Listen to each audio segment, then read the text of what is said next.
Am I audible, beta? Yes, sir. Sir. Yes. Good evening. Yes, sir. Good evening, sir. Any doubts, beta? Last lecture में कुछ पढ़ने को भी दिया था। हाँ सर, वो एसिड और बेस वाला डेफिनेशन अलग अलग। हाँ सर, लीविट्स, एरिनियस और लॉरी ब्रॉन्स प्लस रेजोनेंस पढ़ने को भी हाँ दिया सर। था।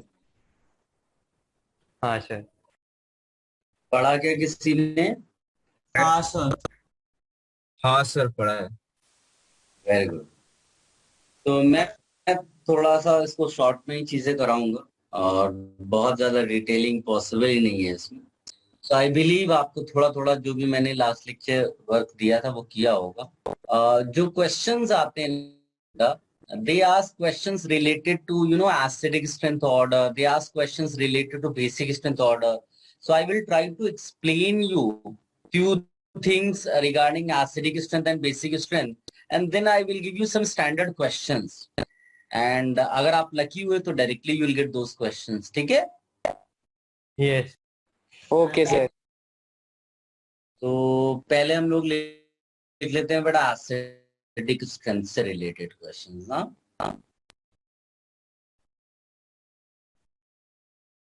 Acidic strength, so normally they ask acidic strength order. अब वो एसिडिक स्ट्रेंथ पूछेगा या फिर इसके बदले वो एक टर्म लिखता है K a order. Have you done ionic equilibrium? No sir. कोई बात नहीं। So is this part of GOC?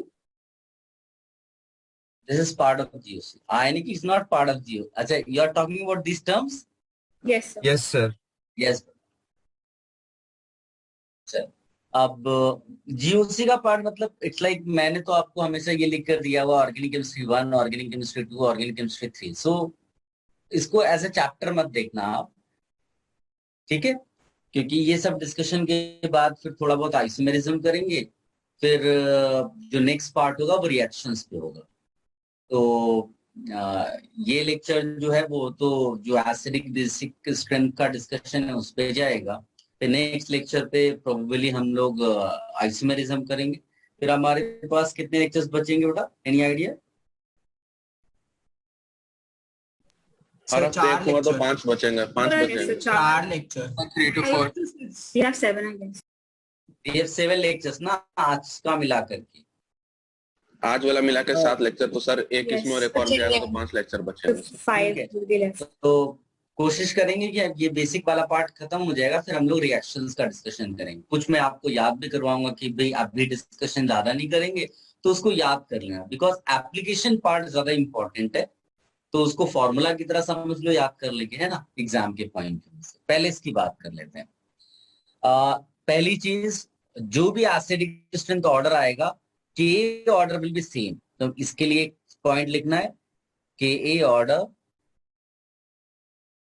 is same as acidic strength order. A order is same as acidic strength order. ठीक है? और pKa के लिए लिखेंगे pKa order is opposite of acidic strength order. ठीक है?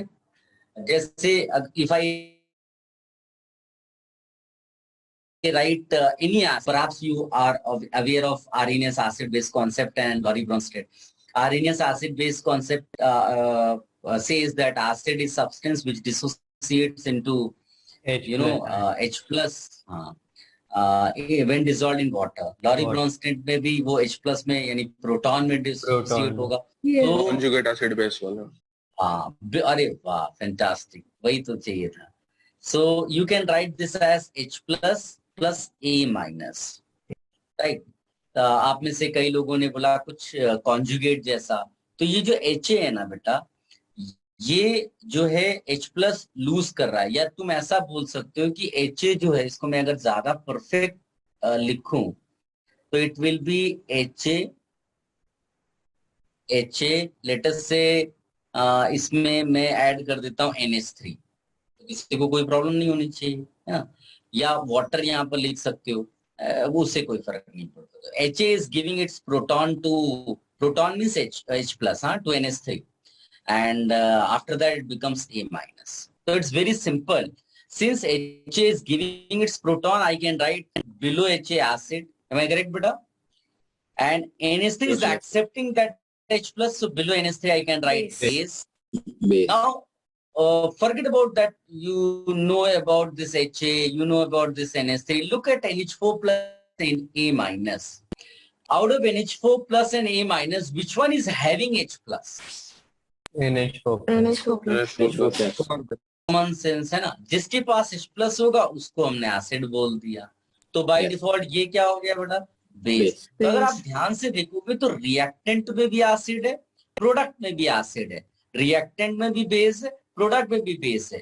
तो जो आप लोग बचपन से पढ़ते आए ना, जिसमें आपसे पूछा गया कि बताओ एसिड प्लस बेस क्या होता है, तो सबको रटा हुआ है acid plus base giving salt and Water.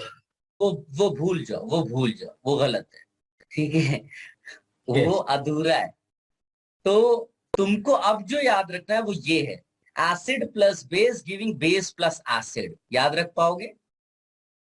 Yes, sir. Yes, sir. Acid plus base giving base plus acid. हाँ, रिएक्टेंट का एसिड कुछ और है, रिएक्टेंट का बेस कुछ और है, प्रोडक्ट का एसिड कुछ और है, प्रोडक्ट का बेस कुछ और है, ठीक है।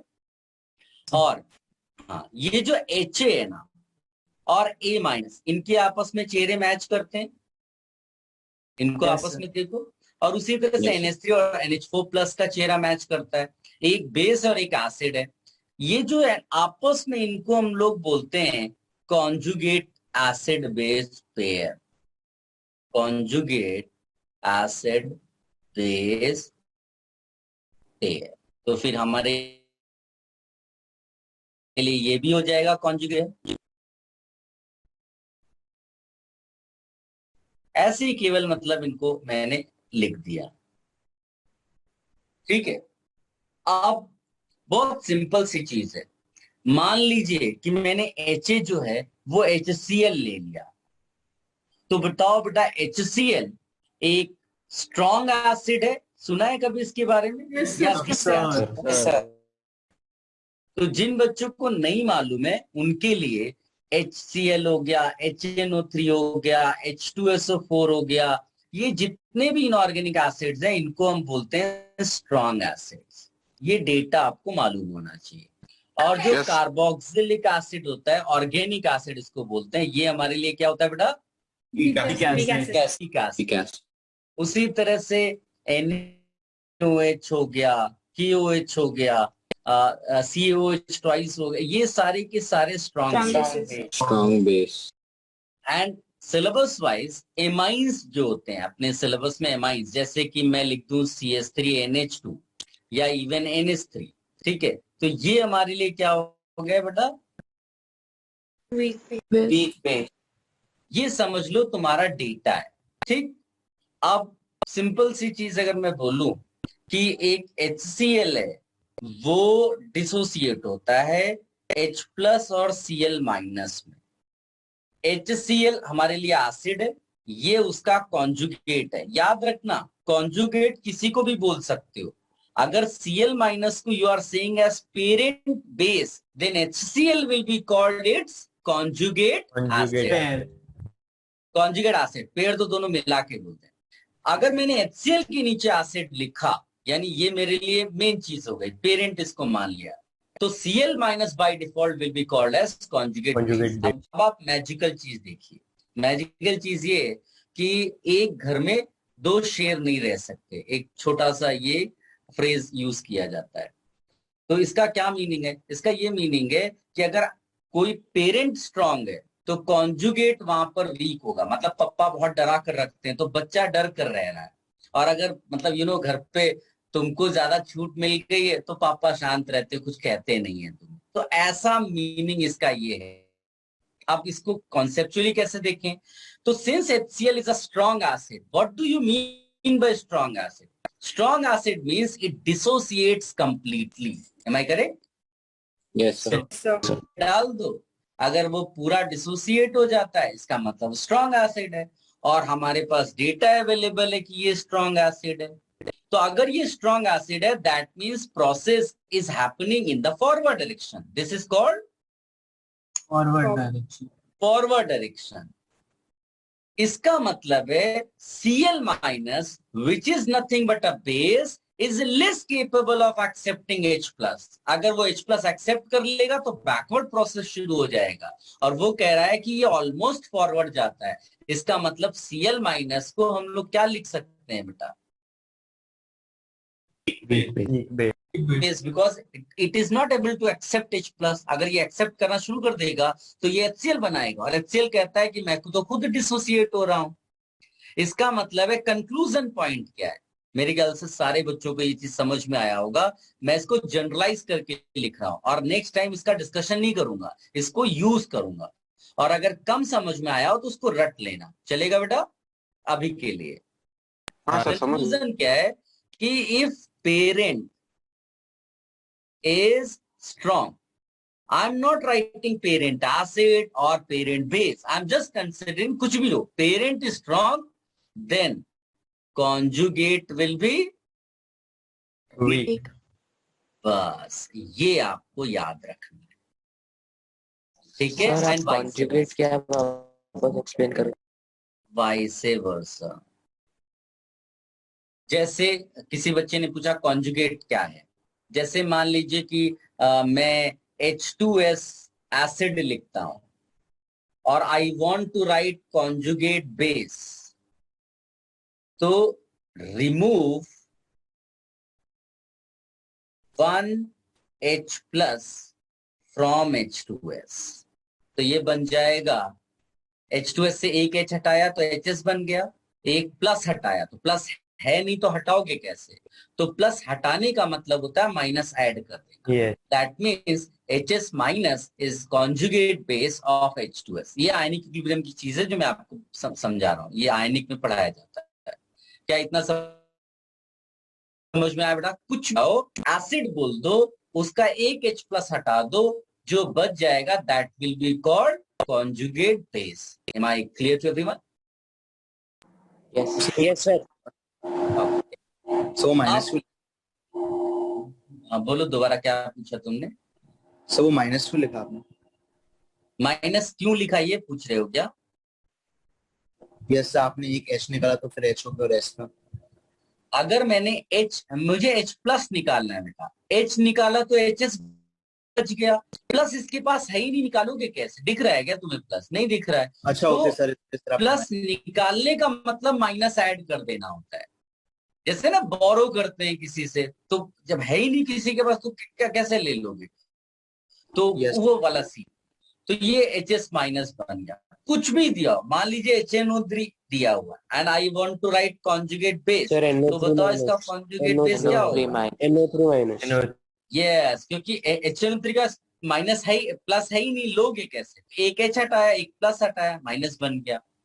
आई होप आप समझ पाए. लेकिन अगर मान लीजिए NH4 प्लस एसिड दिया हुआ है, तो इसका अगर H प्लस हटाओगे तो what will you right? NH3. है, you can remove plus from here, so that will become conjugate base.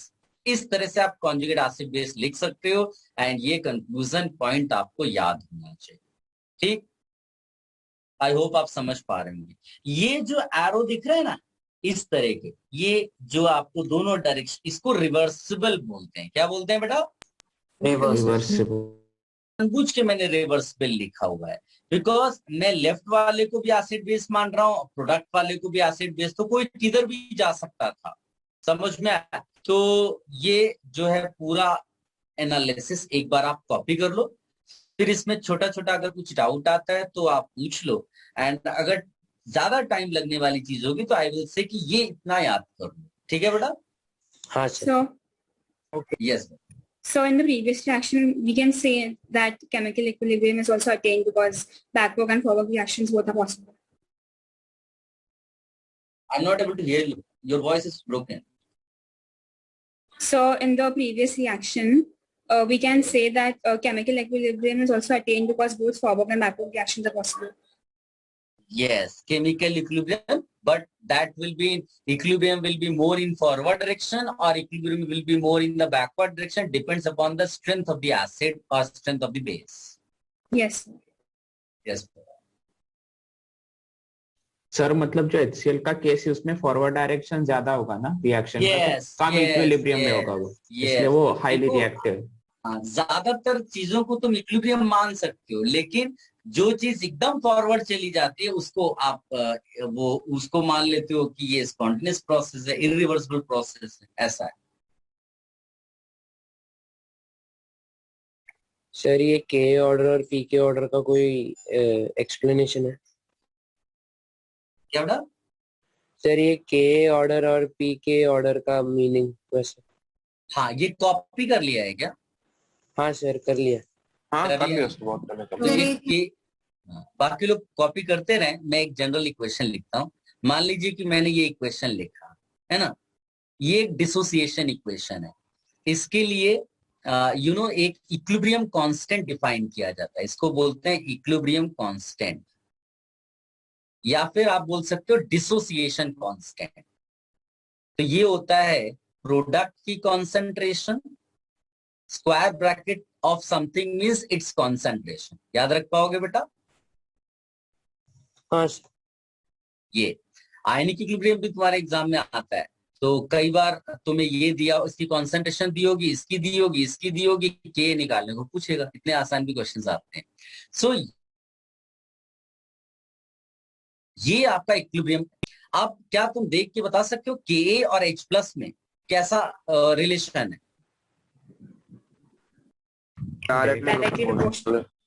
तो इसका मतलब है मैं ये बोल सकता हूँ जितना ज्यादा के होगा उतना ये रिएक्शन फॉरवर्ड डायरेक्शन में ज्यादा जाएगी। Am I correct? Yes sir. और के एक एक्सपेरिमेंटल वैल्यू होती है, यानी कि K is directly related with acid, acidic strength. इसका मतलब this is directly related with acidic strength. Am I correct बेटा? So Ka will not depend upon the concentration of H plus, right? ये equilibrium पे ये concentration इस तरह से अपने आप को मैनेज करती है, this ratio becomes equal to K. K is not becoming equal to this. Try to understand. आपने इसको ले लिया, HA को लेट अस से 2 मोल्स ले लिया, 3 मोल्स ले लिया, इट विल नॉट डिसोसिएट। ये इस तरह से डिसोसिएट करेगा, उतना ही डिसोसिएट करेगा, so that ratio becomes equal to K. I hope आप में से ज्यादातर लोग समझदार है, समझ रहे होंगे। के इसके बराबर नहीं हो रहा है, ये ratio is trying to become equal to K. आप इसको ऐसा समझ लो, मान लो इस रेशियो को मैं बोलूं QA, यानी QA is always defined, but at equilibrium QA becomes equal to K. क्या मेरी बात समझ में आ रही थोड़ी? Yes sir. तो ये डिफाइंड एक एक करके बोलो बेटा, बोलो। तो के का वैल्यू ऐसा कांस्टेंट है या डिफाइंड है? हाँ, के का वैल्यू टेम्परेचर, हर टेम्परेचर पे कांस्टेंट रहता है। तो मान लो सारे एसिड्स 25 डिग्री पे डिफाइंड है, तो सबके के अपने अपने होंगे।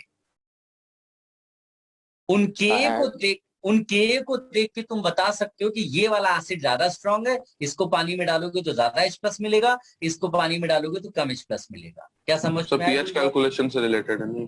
अरे वाह, ये तो के जिसका मालूम रहता है उससे पीएच सब आता है। ये आयनिक इक्विलिब्रियम का पार्ट है, ये जीओसी का नहीं है, बट तुम लोगों ने पूछ लिया इसलिए मैंने ये बता दिया। क्लियर है थोड़ा बहुत? Yes yes. जिन बच्चों को कम समझ में आया वो परेशान नहीं हो, वो केवल इतना याद रखें कि K is something value of acid that directly gives you the acidic strength.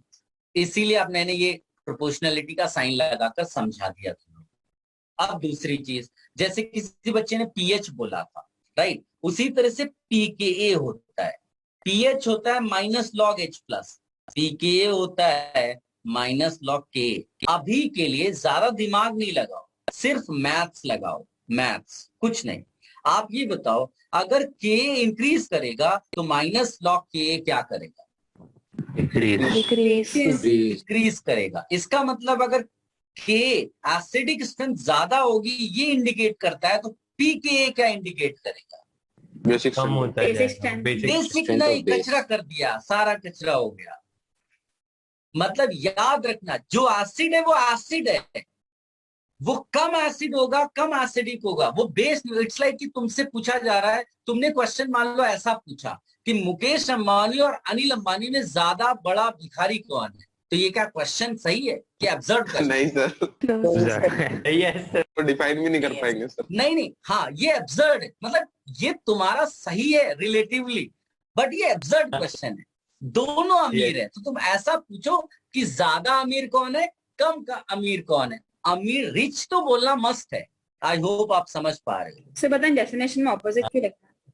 हाँ, वो तुम लोगों को गलत फहमी रहती है कि कोई एसिड नहीं है, कम एसिड है तो बेसिक हो जाएगा। ना बाबा, ऐसा नहीं है। एसिड एसिड होता है, बेस बेस होता है। वो तो लकली कोई ऐसा होता है जिसके पास दोनों कैरेक्टर होता है।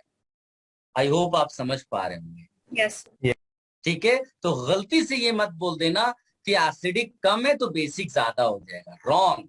एसिडिक कम है तो रिलेटिवली उसको बोलोगे दूसरे से कम एसिडिक है, लेकिन वो एसिड एसिड कैरेक्टर ही दिखाएगा। सो आई होप आपको ये सब समझ में आ गया कि बढ़ता है तो एसिडिकेशन बढ़ेगा, पीके बढ़ेगा तो एसिडिकेशन कम होगा। मैंने ये मैथमेटिकली आपको समझा दिया। ठीक है, ये भी कॉपी कर लो बेटा। सर ये पीके और के में कैसे क्वेश्चन आएंगे?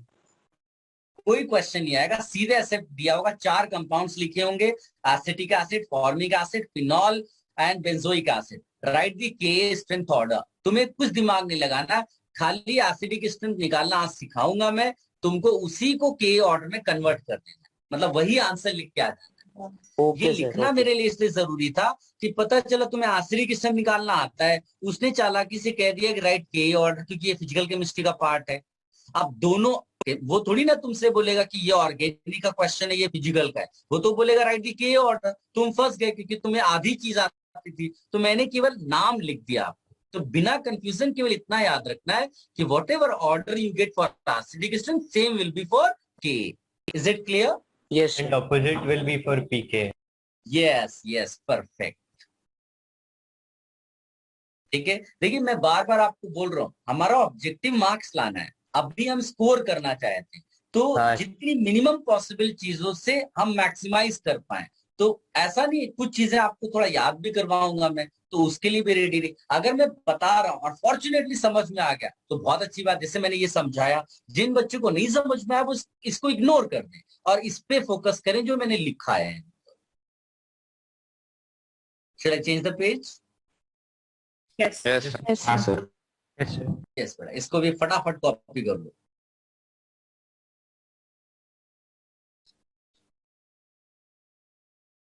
सर यस, सर वो जो pKa equals to minus log K है वो बेस 10 है। हाँ बेस 10 है बेटा, बेस 10 है। सर CH3NH2 के ऊपर क्या लिखा है? CH3 कहाँ है? सर बी इसमें। CH3NH2 के ऊपर एमाइंस है, उसी को एमाइन कहते हैं। Okay sir.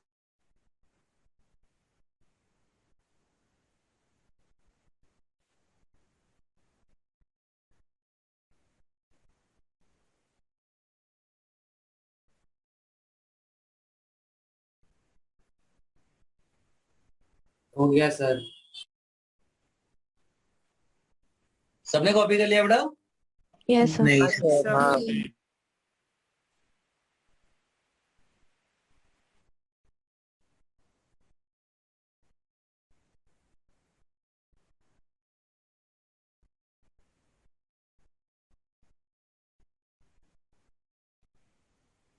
सर आपने वीक एसिड के पहले क्या लिखा है?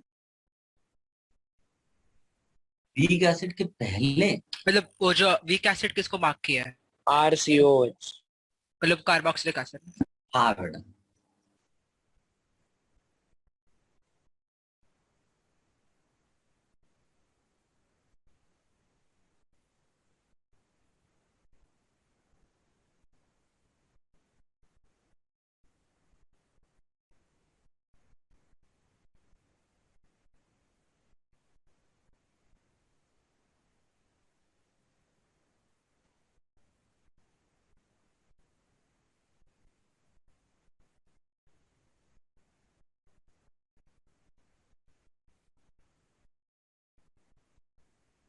यस सर, हो गया।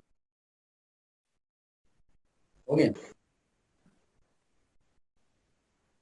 चलो, अब ये छोटी छोटी चीजें तुम लोगों को मेरे ख्याल से समझ में आ गई। कोई कह रहा IUPAC वर्कशीट, बड़ा शेयर करूंगा मैं, क्योंकि वो क्या है तुम लोगों के लिए स्पेशली बनानी पड़ेगी, इसलिए वो ऐसा है। शीट्स तो बहुत सारी है। अब इसमें एक छोटा सा एग्जांपल एकदम रफ मैनर में देता हूं मैं। अगर आया right KA order for Cl minus and CH3CO minus, ठीक। अनफॉर्चुनेटली तुम्हें Cl माइनस CH3CO माइनस का, या मैं K क्यों बोलूं, मैं बोलता हूं इसको KB, चलेगा बेटा? KB क्यों लिखा बताओ? Yes. क्योंकि ये दोनों बेस हैं। तुमसे उसने बेसिक ऑर्डर पूछ लिया, तो तुम्हें बेसिक ऑर्डर, अब ये क्या है कुछ समझ में नहीं आ रहा, लेकिन तुम्हें क्या मालूम है, तुम्हें इसके कॉन्जुगेट एसिड का आइडिया है। Cl माइनस का कॉन्जुगेट क्या होगा? एसिड क्या होगा? अगर मैं तुमसे पूछूं इनका ऑर्डर क्या है बेटा? HCl तो बहुत ज्यादा है, acidic CH3CO stronger than CH3CO। ये लिख सकता हूं ना क्लियरली? Yes sir. तो बाय डिफॉल्ट ये आंसर क्या होगा? CH3CO COH will be greater than HCl. Yes, CH3CO minus will be great. देखिए सेकेंड्स में आ गया, जबकि इसका कोई आइडिया नहीं था। तो हम लोग क्या करेंगे, कुछ चीजें मालूम है उनको यूज करके बाकी क्वेश्चन सॉल्व करेंगे। आई होप आप समझ पा रहे हो। Yes. Yes sir. ठीक है, तो आप ये छोटा सा एक एग्जाम्पल लिख लो अपने लिए कि हम लोग कैसे, ये दोनों हमारे लिए अब कॉन्जुगेट हो, उनके लिए वो बेस है बट मेरे लिए कॉन्जुगेट है। और इनके पेरेंट्स को मैंने लिख लिया, और पेरेंट्स का ऑर्डर पहले से मालूम मैं अपने को कि नो, नहीं तो पता चला कोई ऐसे ही बोल रहा है ये कहां से आया, तो ये अपने को मालूम है ऐसा। ठीक है, कॉपी कर लिया, हटा दें। Yes, sir. No, sir, 1 minute. Sir आपने जो उधर CH3CO माइनस के आगे 2 डॉट लिखे उसका क्या मीनिंग होता है? केमिकल बॉन्डिंग में लोन पेयर बोला जाता है बेटा। अच्छा, ओके। ठीक है, मोस्टली जब नेगेटिव चार्ज होता है तो वो लोन पेयर साथ में रहता है मोस्टली। हाँ, यहाँ भी है, मतलब ऐसा नहीं यहाँ नहीं है, वो अपनी मर्जी, कभी बनते हैं कभी नहीं बनाते हैं, ऐसा है। सर वो नेगेटिव चार्ज सिर्फ ऑक्सीजन पर ही है ना? ये जो मैंने कंडेंस्ड फॉर्म में लिखा है दैट इंडिकेट्स कि मॉलिक्यूल के ऊपर है। जब तुम लूज स्ट्रक्चर बनाओगे उसका तो फॉर्मल चार्ज ऑक्सीजन के ऊपर। हाँ, रिमूव कर दें बेटा। नहीं, ये ऊपर क्या लिखा है, राइट के कौन सा ऑर्डर लिखा है आपने? कोई समझ जाते बेटा इसको, ये क्या है? KB, इसको क्या बोलेंगे बेटा हम लोग? वाला है डिसोसिएशन कांस्टेंट। डाइलेक्ट्रिक डाइलेक्ट्रिक नहीं, dissociation constant. Dielectric constant solvents के लिए होता है। यस ये हटा दें। Yes sir. जितना आपको समझ में आया वो सब लिखते जाइएगा बेटा, कहीं से भी स्कोर बढ़ जाएगा वो अपने लिए बेनिफिट है। अब आते हैं फाइनल टच देने के लिए। फाइनल टच में क्या है कि कुछ भी आया एग्जाम में, कोई भी क्वेश्चन आया, उसने बोला राइट एसिड, ये क्वेश्चन है एग्जाम में लिखा हुआ है, राइट एसिडिक स्ट्रेंथ ऑर्डर।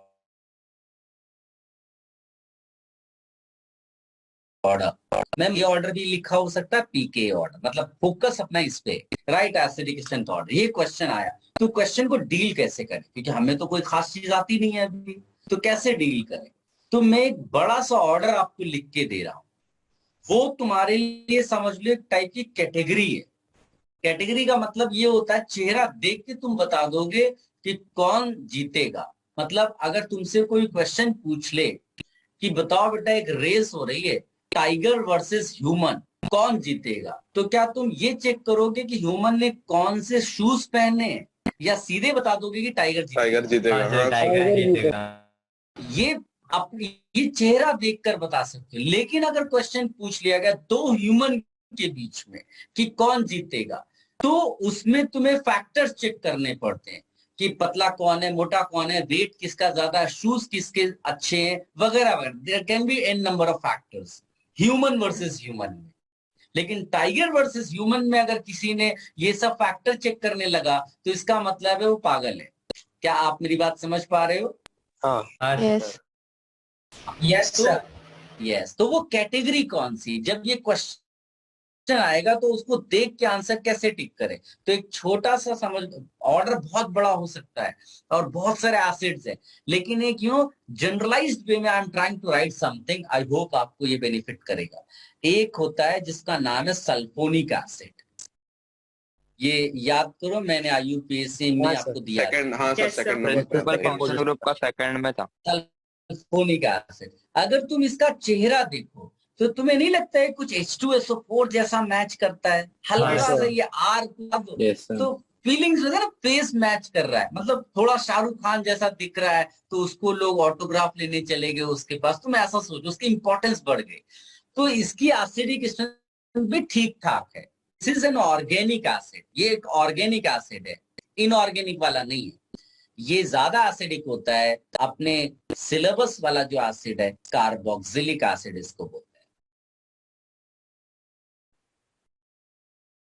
जितने भी एसिड्स मैं यहां लिखने जा रहा हूं ऑल आर वीक एसिड। तो समझ लो 2 weak acid, 3 weak acid, 4 weak acid का आपस में कंपैरिजन है। ठीक है। नेक्स्ट, इसमें है एक बड़ा इंटरेस्टिंग कंपाउंड है जिसका नाम है फिनॉल। बहुत सारे क्वेश्चंस इस पे आते हैं बेटा, वेरी इंपॉर्टेंट। इसको मैं अलग से भी थोड़ा कराऊंगा। ग्रेटर देन, बहुत सारी बुक्स में इतना हिस्सा गलत लिखा रहता है। Now you can see this is alcohol, you can understand this is water. Water is more acidic और एल्कोहल? सर इस हिसाब से तो वाटर इसमें ध्यान रखने वाली बात है, एक ऐसा एल्कोहल है जिसको पहले लिखना है तुम्हें, दैट इज मिथाइल एल्कोहल। तो यही मिस्टेक कर देते हैं, लोगों को ये याद रहता है कि water is more acidic then alcohol, और गलती से अगर उसने मिथाइल एल्कोहल दे दिया तो आपका आंसर गलत हो जाएगा। ठीक है, सो बी केयरफुल। फिर एक हाइड्रोकार्बन में एक कंपाउंड होता है एल्काइन, जिसका अगर H टर्मिनल पोजीशन वाला है, मतलब टर्मिनल एल्काइन इसको बोलते हैं, टर्मिनल एल्काइन। मैंने इसको जानबूझकर रेड से लिखा, ये बड़ा इंपॉर्टेंट कंपाउंड है। ठीक है, इसके बारे में भी रिएक्शंस के पॉइंट ऑफ व्यू से बहुत क्वेश्चंस आते हैं। टर्मिनल एल्काइन के बाद हम लोग लिखेंगे यहाँ पर ammonia. It is not only ammonia, ये एक रिप्रेजेंटेटिव कंपाउंड है जिसमें नाइट्रोजन प्रेजेंट है। फिर आएगा एल्कीन और फिर आएगा एल्केन। यानी सबसे खराब एसिड कौन सा होता है? एल्केन। यस। तो ये एक एक बेसिक सा आपको ऑर्डर दिया है। अगर आप इसको 3-4 बार भी घर पे ऐसे लिख कर प्रैक्टिस कर लोगे ना तो इतना, और मैं कह रहा हूं अगर देख भी लोगे ना तो भी अपने आप इतना तो आइडिया रह जाएगा बेटा कि फिनॉल जो है पहले आता है, टर्मिनल एल्काइन, मतलब it will be easy to recall things अगर तुमने 1-2 बार भी लिख लिया है इसको। ठीक है, एक चीज ये है। दूसरा, ये बिल्डिंग पहचानते हो? पीरियोडिक पीरियोडिक टेबल कहते हैं। Periodic table. हाँ बस समझ गया। इसमें तो वो गैप थोड़ा ज्यादा छोटा नहीं हो गया? हाँ, मैंने जानबूझ के बनाया, अपनी रिक्वायरमेंट के हिसाब से जूम कर लेते हैं। मैंने इसको जूम किया हुआ है ना इतने हिस्से को। अब आप देखो इधर, इसमें डिफरेंट पॉसिबिलिटीज होती हैं। एक, H can be connected with carbon, since we are talking about acid that is why it is H। याद रखना, अपने सिलेबस में ज्यादा प्रोटॉनिक एसिड के बारे में पूछा जाता है। ठीक है, सो H कनेक्ट, और ऑर्गेनिक में, इनऑर्गेनिक में जाओगे तो फिर दूसरे वाले आएंगे। H कनेक्टेड टू कार्बन, फिर मैंने लिखा H कनेक्टेड टू नाइट्रोजन, फिर मैंने लिखा H कनेक्टेड टू ऑक्सीजन, फिर मैंने लिखा H connected to fluorine, then I am writing H connected to Cl, H connected to Br, H connected to I. Believe me, अगर मैं तुमसे ही अगर पूछूं बेटा ये बताओ एसिडिक स्ट्रेंथ इधर लेफ्ट टू राइट जाने पे बढ़ेगा कि कम होगा? बढ़ेगा। एक कॉमन सेंस की बात है कि तुमको क्या लगता है कि ये H2S ज्यादा एसिडिक, इसके नीचे H2S आएगा, ये तो पानी हो गया समझ लो। तो H2S के बारे में ज्यादा सुना है एसिड के बारे में कि HCl के बारे में ज्यादा? HCl के बारे में। कॉमन सेंस कहता है कि इधर एसिडिक स्ट्रेंथ बढ़ेगा। मेरी बात समझ में आई बेटा सबको? हाँ सर। डाउन टू इसमें क्या होगा बेटा? Top to bottom sir acidic बढ़ेगा, पहले इसमें बढ़ेगा। आप बिल्कुल माइंड में भर लो। अनफॉर्चुनेटली जब पीरियोडिक टेबल चैप्टर पढ़ लेते हैं, हम पीरियोडिक प्रॉपर्टीज पढ़ लेते हैं, तो ज्यादातर प्रॉपर्टीज में ऐसा पढ़ते हैं कि इधर जाएंगे, हाँ इधर जाते हैं तो बढ़ता है एसिडिक स्ट्रेंथ, सॉरी इधर जाते हैं तो प्रॉपर्टी बढ़ती है, तो बोलते हैं इधर जाते हैं तो प्रॉपर्टी कम हो जाती है। So please note, acidic strength में ऐसा नहीं है। यहाँ पर लिखिएगा, यहाँ पर भी एसिडिक स्ट्रेंथ इंक्रीज करती है। क्या करती है? इंक्रीज करती है। But be careful, these are protonic acid. ये सब के सब क्या है बेटा? Protonic acids. हाँ, क्योंकि आपको ऑक्साइड्स भी पढ़ाए जाते हैं, उनमें अलग हो जाता है। इसकी बात करें हम लोग, all are proton acid, means H connected to element. Sir हम हाइड्राइड भी बोल सकते हैं, हाइड्राइड्स भी बोल सकते हो। परफेक्ट बेटा, बिल्कुल सही। ठीक है, तो ये आप ये लिख लो। इनको कहते हैं कैटेगरी। मतलब तुमने देखा कि H is connected to O और तुमने देखा H is connected to C, तो तुम्हारे लिए ह्यूमन कौन है और टाइगर कौन है? यहाँ पर टाइगर ह्यूमन HC है और HF टाइगर है। HO मेरे लिए टाइगर हो गया, HC मेरे लिए ह्यूमन हो गया। यानी विनर HO होगा हमारे लिए अगर दो का कंपैरिजन। ठीक है, तो इस तरह से आप कैटेगरी सेलेक्ट करते हो। तो ये जो मैंने आपको बताया है, ये है पहली चीज, चेक कैटेगरी। मतलब क्वेश्चन एग्जाम में आया तो स्टूडेंट जिसका आंसर सही निकलेगा वो क्या सोचेगा? वो सबसे पहले सोचेगा अबाउट कैटेगरी। ठीक है, तो first you copy this is very very important. Sir आपने क्या लिखा? Protonic acid. क्या बेटा? Proton acid. जो प्रोटॉन देता है उसको प्रोटॉन एसिड बोलते हैं।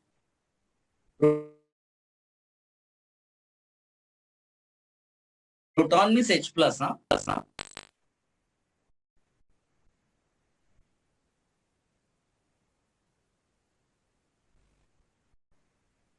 सर ये लॉरी ब्रॉन्स्टेड थ्योरी से रिलेटेड है क्या? हाँ, लॉरी ब्रॉन्स्टेड या फिर आर्हीनियस, सारा वही है समझ। हाँ।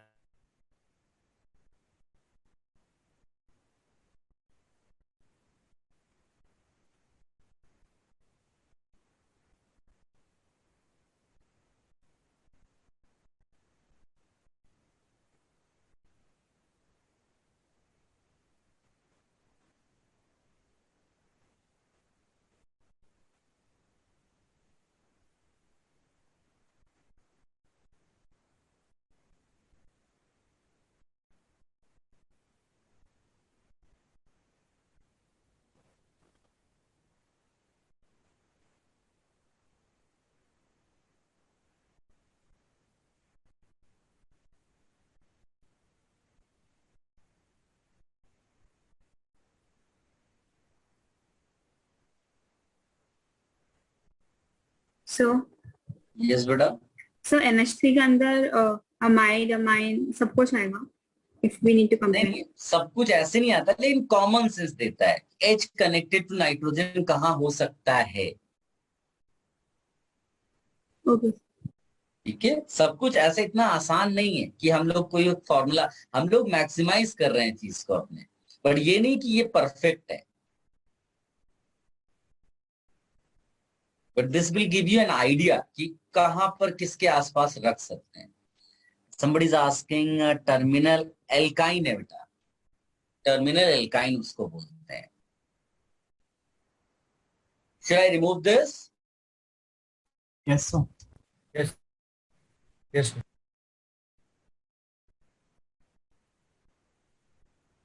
अब आते हैं नेक्स्ट पार्ट पे। If category same then what to do. समझ गए बेटा? वही बात हो गई, दोनों ह्यूमन आ गए तो कैसे कंपेयर करें? तो फैक्टर्स, देन चेक। सर ये कैटेगरी सेम में कोई एग्जांपल? 2 एल्कोहल ले लो, 2 फिनॉल ले लो, अभी लेता हूं ना, पहले सुन तो लो। Then check factors. फैक्टर्स क्या होते हैं? तो फैक्टर्स में मोस्टली 2 फैक्टर्स काम करते हैं। अगर तुमने इसके बारे में सुना है तो बहुत अच्छी बात है। एक का नाम है इंडक्टिव इफेक्ट। क्या सुना है कभी? नहीं सर। अच्छा चलो कॉमन सेंस की बात बताते हैं। इलेक्ट्रोनेगेटिविटी सुना है? Electronegativity. Yes, sir. Yes, sir सुन सुन के दिमाग खराब हो गया। नहीं, होता क्या इलेक्ट्रोनेगेटिविटी? टेंडेंसी सर एक शेयर बॉन्ड में tendency to attract the shared pair of electrons covalent bond. The shared pair of electrons towards it. Fantastic. अब तुम ऐसा सोचो कि मतलब इंडक्टिव इफेक्ट जो है होता किसके लिए? एलिमेंट्स के लिए, एटम्स के लिए। Am I correct? यस। हाँ सर। अब कैरेक्टर वही है, but it can be for element as well as group.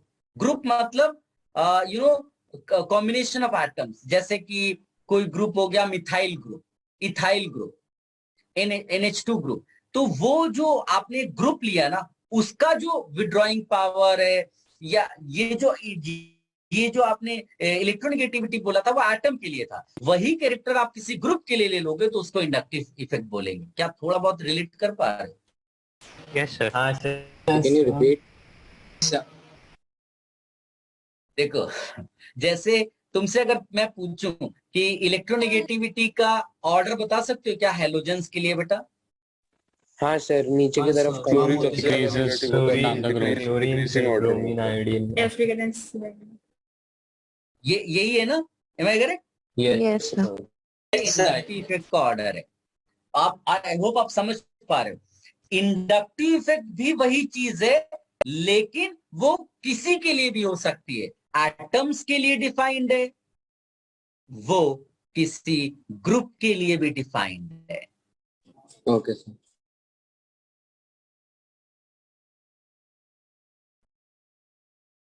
क्या आप समझ पा रहे हो?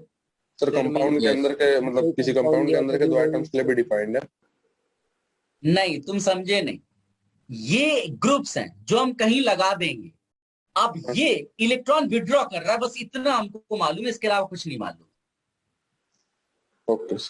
जैसे कि तुमसे ये थोड़ी ना कोई कह रहा है कि एफ एटम को ड्रॉ करो, शेल्स बनाओ, उन शेल्स के अंदर कौन सा इलेक्ट्रॉन अट्रैक्ट विड्रॉ, ये सब कुछ नहीं। तुमको केवल इतना मालूम है एफ इलेक्ट्रॉन विड्रॉ करता है, मतलब इलेक्ट्रॉन अपनी तरफ खींचता है। इतना ही तो मालूम है ना, वैसे ही समझ लो, इसके लिए तुम्हें मालूम है। ठीक है? तो ये जो इंडक्टिव इफेक्ट है, ये 2 टाइप का होगा। ये किसी ग्रुप का इंडक्टिव इफेक्ट इलेक्ट्रॉन विदड्रॉइंग हो सकता प्लस है, है माइनस है। अरे वाह। और या फिर ये क्या हो सकता है बेटा? Electron giving. गिविंग, उसको हम लोग रिलीजिंग लिखेंगे या पुशिंग। ठीक है? तो इस तरह से 2 टाइप के फैक्टर्स यहाँ पर, मतलब with in the inductive effect ये मिले। और दूसरा आता है रेजोनेंस। ये मैंने आपको पढ़ने को दिया था। इसी रेजोनेंस का दूसरा नाम है मेसोमेरिक इफेक्ट। मैं इसमें ज्यादा आपको कुछ नहीं बताऊंगा, वो आपको डायरेक्ट जब चीजें लूंगा तो सर समझ इसमें में हाइपर कंजुगेशन को ये नहीं करोगे, पढ़ाओगे नहीं? हाइपर कॉन्जुगेशन इतना इसमें यूज नहीं होगा, इसलिए उसको अभी मैं लेकर नहीं आ रहा हूँ। पहले कुछ चीजें आपको समझा दूं नॉर्मल तरीके से। जबरदस्ती में बहुत सारी कॉम्प्लिकेटेड चीजें डाल देंगे तो हैंडल नहीं कर पाओगे। ठीक है? हाँ सर। चलो, अब ये फैक्टर्स हैं, ये 2 मेन फैक्टर्स होते हैं। इसके अलावा थोड़े बहुत साइड फैक्टर्स होते हैं, वो सब आएंगे पिक्चर में। ठीक है ना? ये 2 मेन फैक्टर्स हैं। यहाँ रेजोनेंस में भी 2 होते हैं। एक जिसको मेसोमेरिक, जैसे किसी बच्चे ने बोला ना प्लस आई माइनस आई, तो इलेक्ट्रॉन विड्रॉइंग वाले को लिखते हैं माइनस आई। और इलेक्ट्रॉन रिलीजिंग वाले को क्या लिखते हैं बेटा? Plus I. प्लस आई।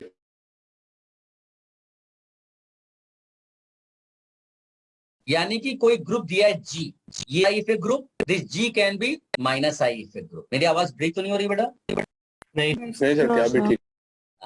सो अब एक तुम्हें जुगाड़ बताते हैं कि कैसे पता चलेगा कि कोई ग्रुप इलेक्ट्रॉन विड्रॉइंग है कि रिलीजिंग है, कैसे पता चलेगा?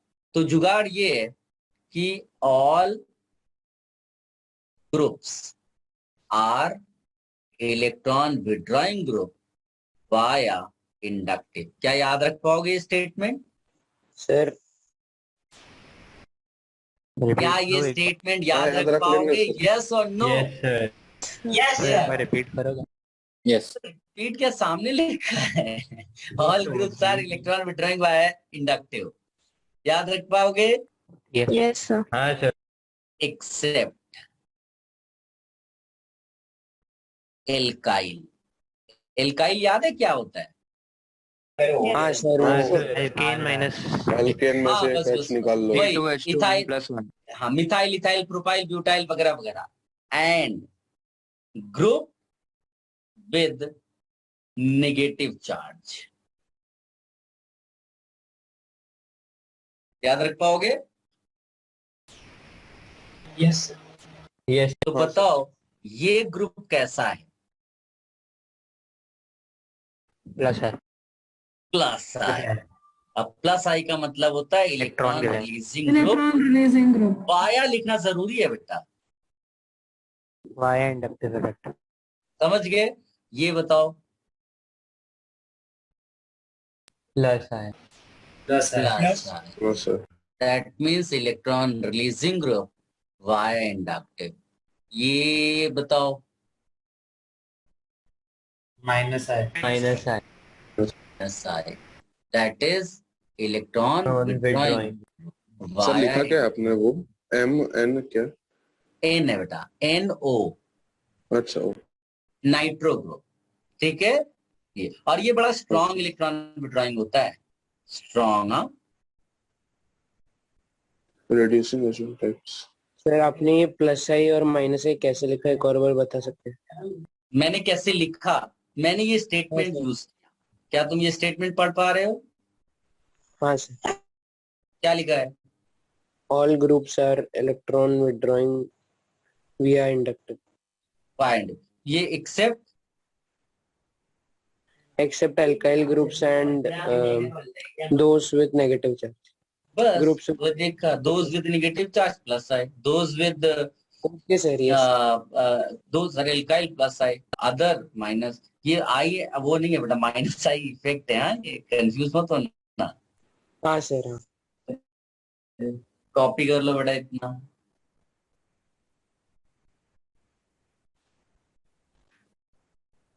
So the third one is NO2. Yes बेटा। Like only NO2 or minus NO2? नहीं, there are so many groups with minus I. NO2 I just asked कि NO2 is what, तो आपने वो नोट यूज किया तो बोला yes, all groups are minus I, तो ये भी minus I. Okay sir. Shall I remove this page? Sir, just 1 minute. Okay.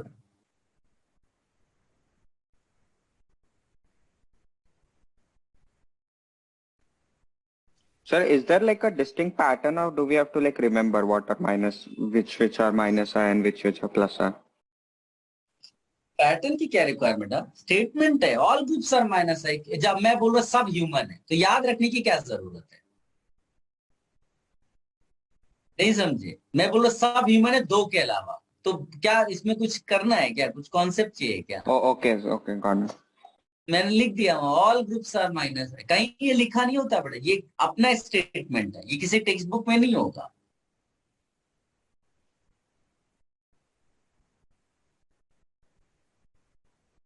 Should I remove this? Yes sir, done. Now I am giving you a small order for minus I. ध्यान से देखना बेटा। NH3 plus greater than, मैं सारे groups नहीं लिख रहा हूं, कुछ मेन ग्रुप है उनका लिस्ट दे रहा हूं।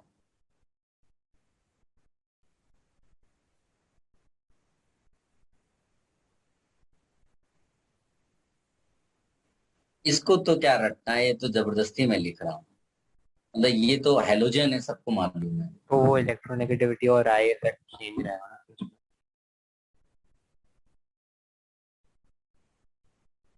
सर N+R3 भी आता है ना सबसे पहले?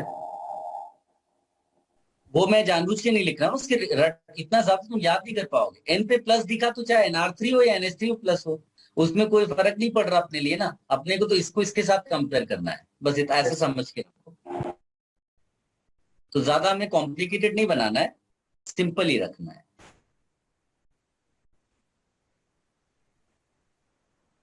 ये एक ऑर्डर है, बिलीव मी, ये आपको रटना नहीं है, इतना पूछता ही नहीं है कभी। तुम्हें हल्का फुल्का याद होना चाहिए। जैसे NO2 का अचानक से कंपैरिजन उसने मान लीजिए हेलोजन से कर लिया, क्या तुम्हें रटने की जरूरत पड़ रही है? ये तो ऐसे एक बार तुम अपने आंखों से देख लोगे तो मन में रह जाएगा, अच्छा NO2 तो यार पहले नंबर पे या दूसरे नंबर पे था। कॉमन सेंस की बात है, इतना तो कुछ आपको रटने की जरूरत नहीं है, ठीक है? तो ऐसे नहीं पूछेगा ना कि नाइट्राइल और अल्डिहाइड पूछ लिया, ऐसे नहीं पूछेगा ना। क्यों नहीं? मैं तुम्हें क्या बता रहा हूँ, उन्होंने लिख के नहीं दिया कि हम नहीं पूछेंगे, अभी तक ऐसा पूछा नहीं है। नहीं समझ में आया? अच्छा। उन्होंने नहीं बोला कि हम नहीं पूछेंगे। मैं तुम्हें जो बता रहा हूँ एक्सपीरियंस पे है कि पूछा नहीं है। लेकिन ये नहीं कह रहे हैं वो लोग कि हम नहीं पूछेंगे। सर यस बेटा। सर लास्ट में क्या लिखा है? एच।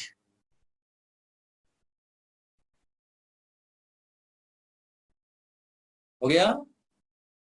सर वो H के नीचे NH2 है क्या? H के नीचे NH2 नहीं है, OH के नीचे NH2। हाँ सर।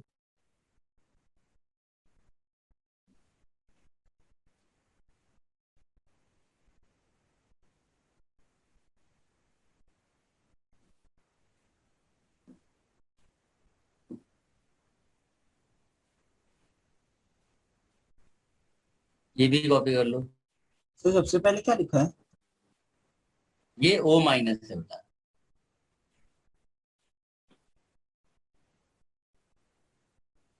मैं बार बार बोल, ये सब रटने की इतनी जरूरत नहीं है, ये सेकंड्स में अब तुम ऐसे ही सॉल्व कर लोगे चीजें। तो सेकंड वाला क्या है? ये वाला बेटा O माइनस है, CO माइनस है। सर CHR3 है कि CHR2 है? ये CHR2 है, ये CR3 है। मतलब ऐसा सर, एक कार्बन है जिसकी 3 वैलेंसीज है और तीनों एल्काइल ग्रुप सेटिस्फाई कर रहा है। सर ये -I वाले में आपने लास्ट में सबसे नीचे क्या लिखा है? H minus, sorry H।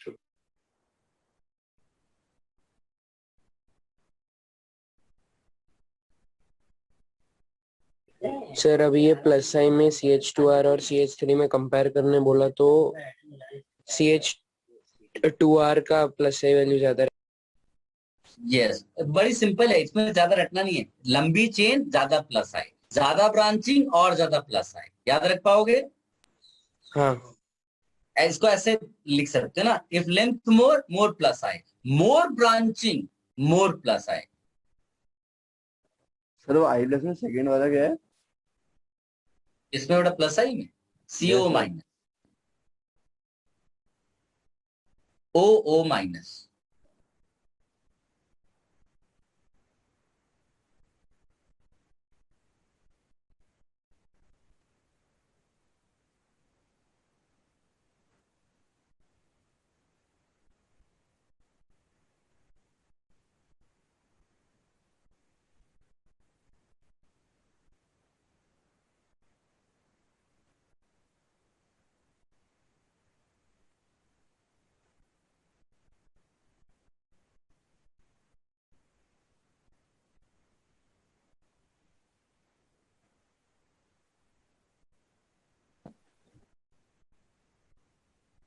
So what have you written after both are permanent? But inductive is distance dependent, जितना नजदीक होगा उतना इंडक्टिव ज्यादा लगेगा।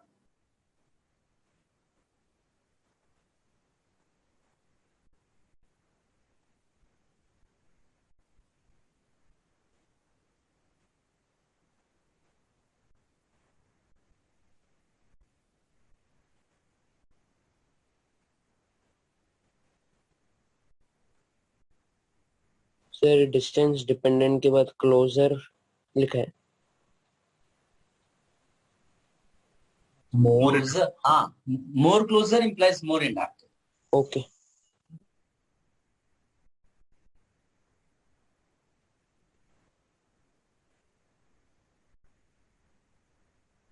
तो जितना हम लोग करते जाएंगे उतना आपके लिए कॉम्प्लिकेटेड हो जाएगा। आपको मेंटली प्रिपेयर्ड होना है, ठीक है ना, और बिल्कुल स्ट्रांग बन के रहना है कि जहां पर जरूरत होगी थोड़ा याद कर लेंगे और जहां पर कॉन्सेप्ट समझ में आया वहां पर कॉन्सेप्ट समझ के आगे बढ़ जाएंगे। अल्टीमेटली मार्क्स लाना है।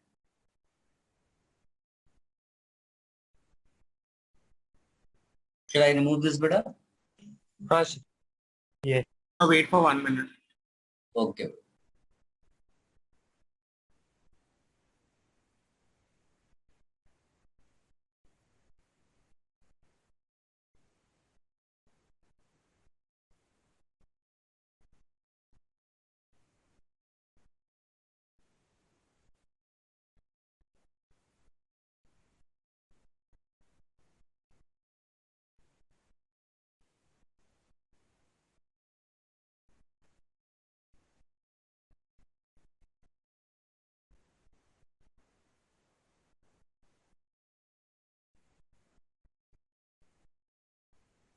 Let me know. हाँ? Sir, you can. ऐसे एक पॉइंट आप लिख लीजिएगा बेटा कि सर हम ये भी लिख सकते हैं ना कि सिग्मा बॉन्ड से ऑपरेट होता है और पोलराइजेशन एक डायरेक्शन में होता है। Sigma what sir it operates with sigma bonds और इंडक्टिव इफेक्ट। हाँ वो सब, हाँ लेकिन वो अभी यहाँ बताने का मतलब नहीं है। वो सब जब डिटेल आएगा, जब हम पढ़ेंगे रेगुलर लेक्चर्स में, तब बात करेंगे, ठीक है। यस। और इन बिटवीन अगर कोई ऐसा क्वेश्चंस का डिस्कशन आ गया तो मैं बता दूं। हमारा ऑब्जेक्टिव इस समय क्या है? Acidic strength comparison, try to understand. तो उसके लिए हम फैक्टर्स लिख रहे हैं और फैक्टर्स 2 हैं, तो थोड़ा बहुत इसका आइडिया होना चाहिए, तभी तो आप इसको यूज करोगे। अब आप एक पॉइंट लिखिए, क्या group can be electron releasing और withdrawing by both inductive effect as well as mesomeric effect.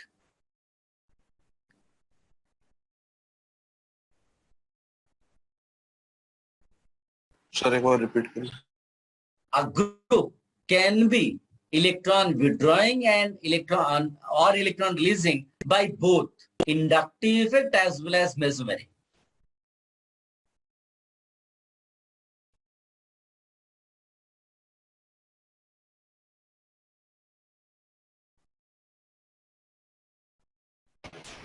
Sir आपने उसमें एंड में क्या बोला? अब मेरे let me complete this. If these two factors try to cancel each other, ऐसा कई बार हो सकता होगा कि कोई ग्रुप है, वो रिलीज करता है इलेक्ट्रॉन्स बाया रेजोनेंस और विड्रॉ करता है इलेक्ट्रॉन्स बाया inductive. That means these two factors are cancelling each other. क्या मेरी बात समझ पा रहे हो? Yes sir, Yes, sir. So in that situation, most of the time mesomeric effect gets preference. क्या मेरी बात समझ में आई? कि मम्मा ने आपको बोला पढ़ो, डैडी कह रहे नहीं पढ़ो, बात किसकी माननी? मम्मा की बात माननी, तो आप उनकी प्रेफरेंस दे दिया, ऐसा है, ठीक है। सर वो सेकंड स्टेटमेंट एक और बार बताइए। देखो इतना मैंने अपने आप बोला था, इतना कुछ याद नहीं। मैं ये कहना चाहता हूँ अगर I effect and mesomeric effect दोनों कोई ग्रुप ऑपरेट करते हैं तो इसको प्रेफरेंस देते हैं। समझ गए? यस यस सर वो एग्जांपल आपने क्या दिया था? जैसे एक मतलब ये बेटा मैंने बोला था, कौन सा एग्जांपल? घरेलू वाला, मम्मा वाला? अरे नहीं सर, वो ना एक मतलब जैसे विड्रॉ करने के लिए इंडक्टिव इफेक्ट यूज हुआ और रिलीज करने के लिए रेजोनेंस हुआ, तो रेजोनेंस को प्रेफरेंस देंगे, मेसोमेरिक को प्रेफरेंस देंगे। ओके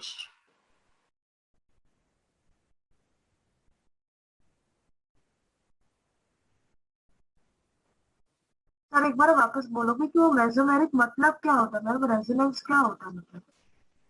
वो मैंने आपको पढ़ने को दिया था बेटा, वो पढ़ाने के लिए 2-3 लेक्चर लगते हैं ऑर्गेनिक। वो मैंने होमवर्क दिया था पिछली बार कि आप ये पढ़कर रखिएगा। सर हाँ तो उसको आप एक बार जरूर देख लेना बेटा। सर।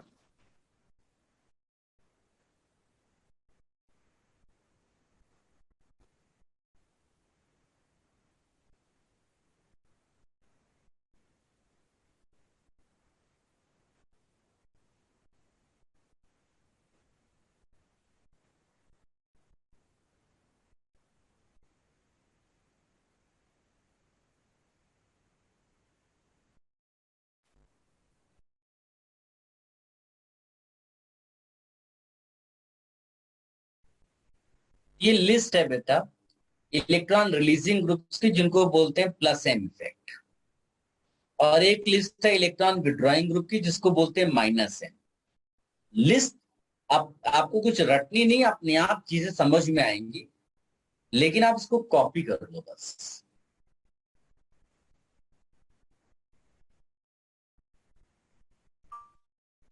इसमें लिस्ट में और भी बढ़ेंगे, बट अभी के लिए थोड़ा सा कम रखते हैं। ओके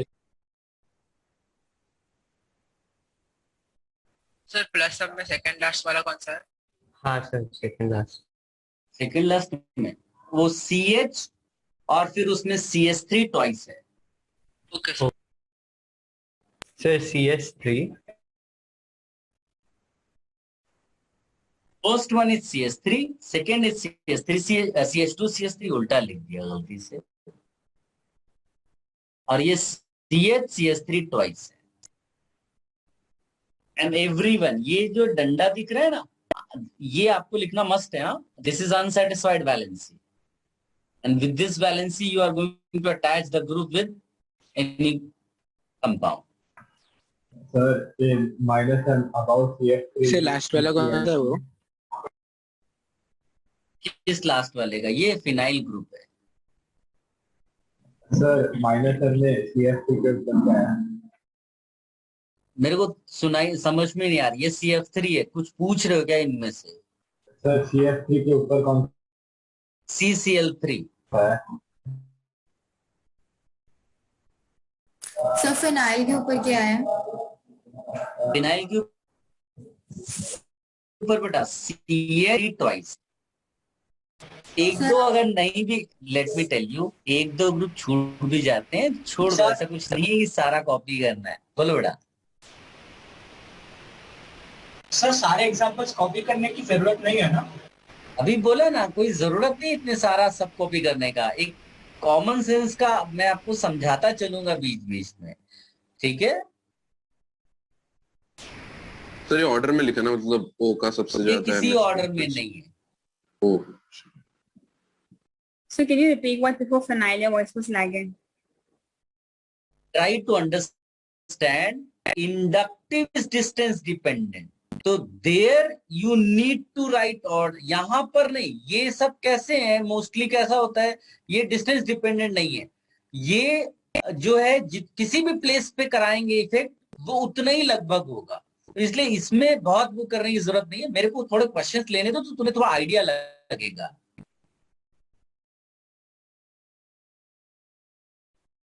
इसको रिमूव कर दें। Yes sir. अच्छा, सबको याद है ऑर्थोपैरा मेटा पोजीशन? तो हाँ, तो एक स्टेटमेंट ये लिख लो बेटा कि resonance ortho and para, resonance works only at ortho and para positions. Meta position remains unaffected. So can you repeat? Resonance, that is mesomeric effect, works only at ortho and para positions. Meta position remains unaffected.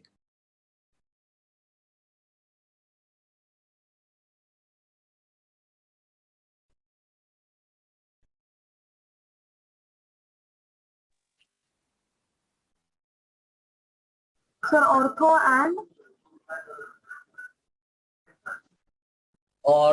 And para पे work करता है, Meta पे work नहीं करता। Can you repeat the starting part? अरे यार, resonance works at ortho and para position and meta position remains unaffected.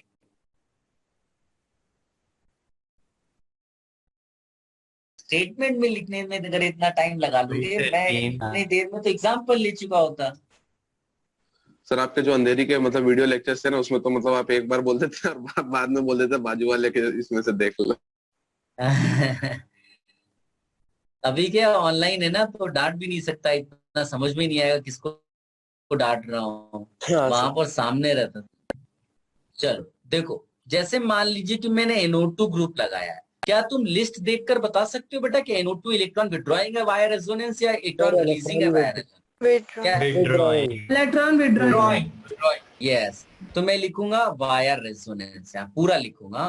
तो इसका क्या मतलब, इसका ये मतलब है, अच्छा ऑर्थो पोजीशन ये है, ऑर्थो पोजीशन ये है, और पैरा पोजीशन ये है, इसका, और ये विड्रॉइंग है, और ये कहां पर वर्क करता है, केवल ऑर्थो पैरा पे। इसका मतलब है कि यहां पर और यहां पर इलेक्ट्रॉन डेंसिटी डिक्रीज करेगी, डिक्रीज करेगी, डिक्रीज करेगी। क्या मेरी बात समझ पे आया? ये है इफेक्ट ऑफ रेजोनेंस। और कितनी डिक्रीज करेगी, कितनी, किसमें ज्यादा डिक्रीज करेगी, यहां पे या नीचे वाले पे? बोलो। नीचे वाले पास में। Shut up, equal. अभी बोला है कि पोजीशन डिपेंडेंट नहीं होता है, वो डिस्टेंस डिपेंडेंट नहीं है। नहीं समझ में आया? आया सर, आया। इक्वल इफेक्ट है, डिस्टेंस डिपेंडेंट नहीं है वो। समझ गए?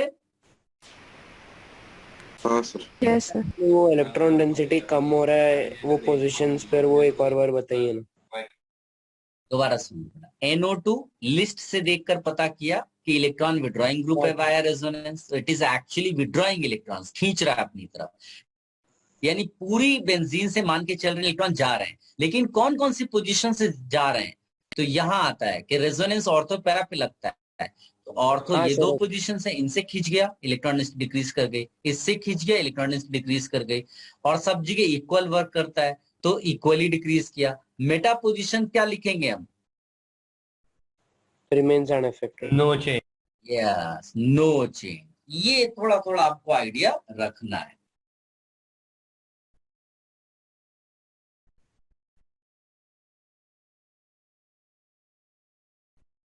सबने लिख लिया बेटा?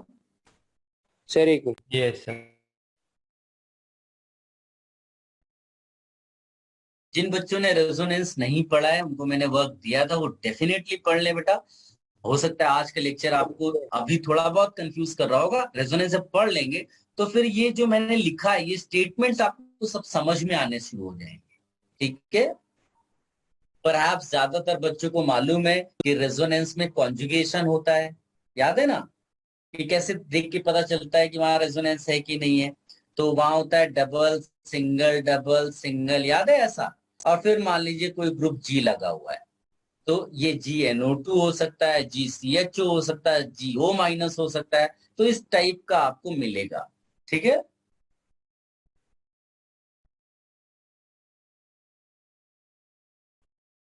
तो मतलब वो सिंगल और डबल बॉन्ड के बीच का जो है वो,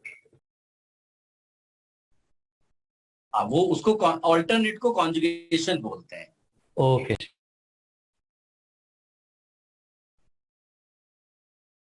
ठीक है? यस सर, हो गया।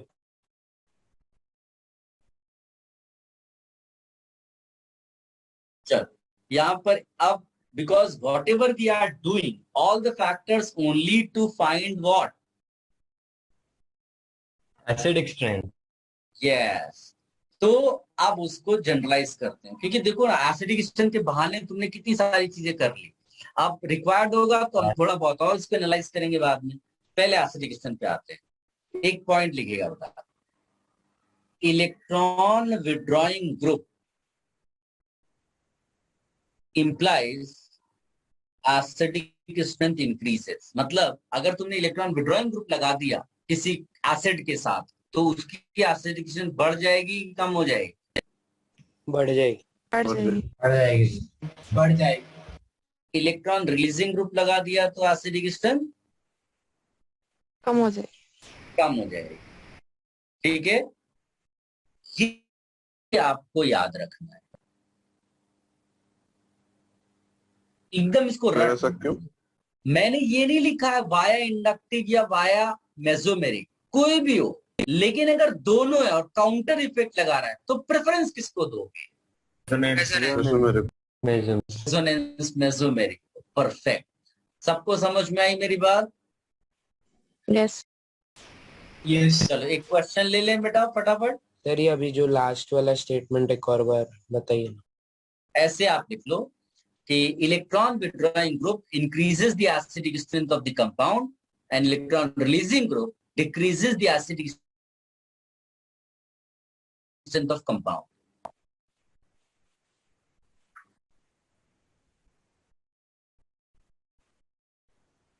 हो गया बेटा? हाँ यस। अब आप देखो एक क्वेश्चन, पहले इजी क्वेश्चन। क्वेश्चन का स्टाइल भाई, राइट के ऑर्डर या एसिडिक स्ट्रेंथ ऑर्डर। ध्यान से देखो,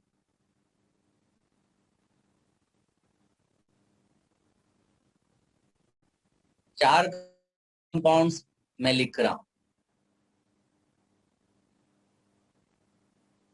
क्या तुम देख कर बता सकते हो या तो क्या तुम देख पा रहे हो ये फिनॉल्स हैं? सब सेम है। क्या ये फिनॉल्स हैं?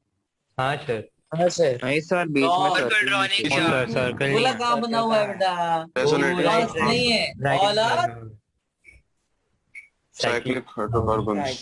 साइक्लिक। ओके, समझ गए? OH लगा है और बेंजीन रिंग वाला नहीं है केस, सारे के सारे एल्कोहल। क्लियर है बेटा?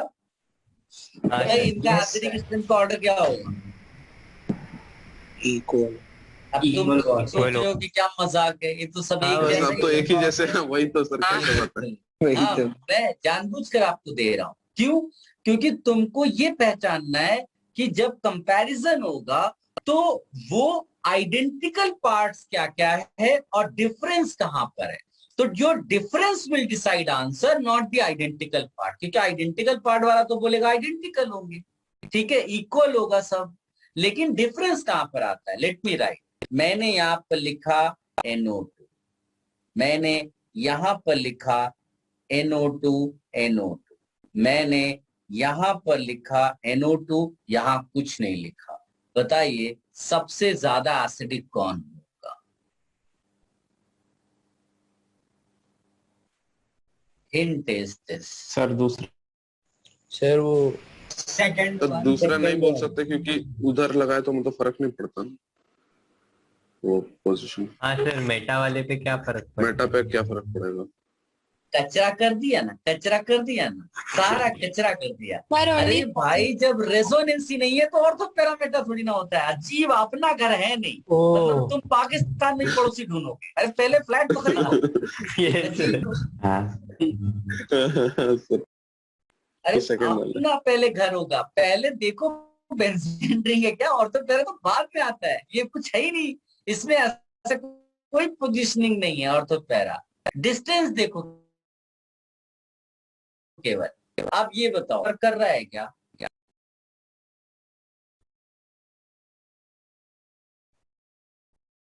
रेजोनेंस होने के लिए ऐसा होना चाहिए। क्या इस तरह का कुछ है? नहीं sir, alternative double single bonds नहीं है। ऐसा कुछ नहीं है। इसका मतलब है no resonance, only inductive effect, only inductive works. और इंडक्टिव क्या होता है बेटा?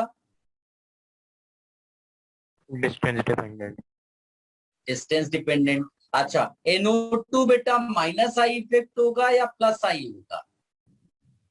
माइनस आई होगा। भूलना नहीं, all groups are except alkyl and negatively charged. बस बस बस आप समझदार। तो बताओ सबसे ज्यादा विड्रॉइंग इफेक्ट किसके पास है? सेकंड के पास।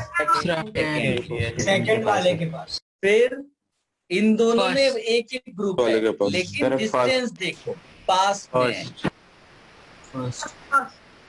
पास कुछ नहीं। Then fourth. हाँ सर। ये आंसर हो गया इसका। क्या सबको समझ में आया बेटा? हाँ सर। Yes sir. ठीक, इसको कॉपी कर दो।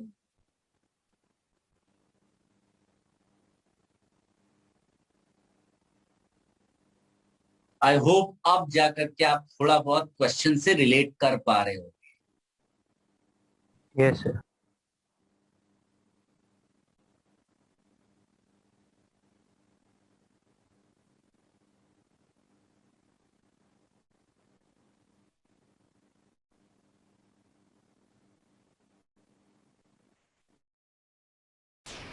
सर यस बेटा। सर ये सब चीजों की और डिटेल्स हम लोगों को ऑर्गेनिक केमिस्ट्री के लेक्चर्स में ही मिलेगी। यस बेटा, उसमें तो बहुत आएगा। इसके तुम अगर जाकर उसमें चेक करोगे कि हाउ मेनी लेक्चर्स आते हैं, और वो लेक्चर्स कम नहीं होते बेटा, 2.5 आवर्स के लेक्चर्स होते हैं वो वाले। ठीक है सर, ये आपने जब ये बोला कि सिंस नो रेजोनेंस, तो उसके बाद आपने only inductive on what basis आपने? बिकॉज रेजोनेंस नहीं कर रहा, इंडक्टिव ही होगा ना। Inductive works always. इंडक्टिव हमेशा काम करता है, कम या ज्यादा, बट इंडक्टिव वर्क्स ऑलवेज। जैसे मान लो यहाँ कोई ग्रुप नहीं है, लेकिन एच तो है ना, नहीं समझे? आई होप आप समझ पा रहे होंगे कि भाई एच का इफेक्ट बहुत कम है, लेकिन एच है ना वहां पर। Inductive always works. Should I remove this? Yes sir. तो ओके। अब आप देखो यहाँ पर तो ऑर्डर कैसे लिखा आप समझा सकते हो क्या? कैटेगरी सेम थी, दैट इज वाई हमने क्या चेक किया बेटा? फैक्टर्स। ठीक है, ज्यादा इलेक्ट्रॉन विड्रॉइंग ग्रुप्स हुए और डिस्टेंस भी पास है तो सबसे ज्यादा एसिडिक। फिर equal number of electron withdrawing groups थे, आइडेंटिकल, लेकिन ये नजदीक था OH के, तो ज्यादा एसिडिक। इधर इलेक्ट्रॉन विड्रॉइंग ग्रुप है बट इसमें फोर्थ में नहीं है, तो fourth is the least acidic. Should I remove this now? Yes sir. ये एक सिंपल एग्जांपल था, इजी वाला। अब थोड़ा लेवल अप करते हैं। सब में एसिडिक क्वेश्चन भी पूछूंगा आपसे।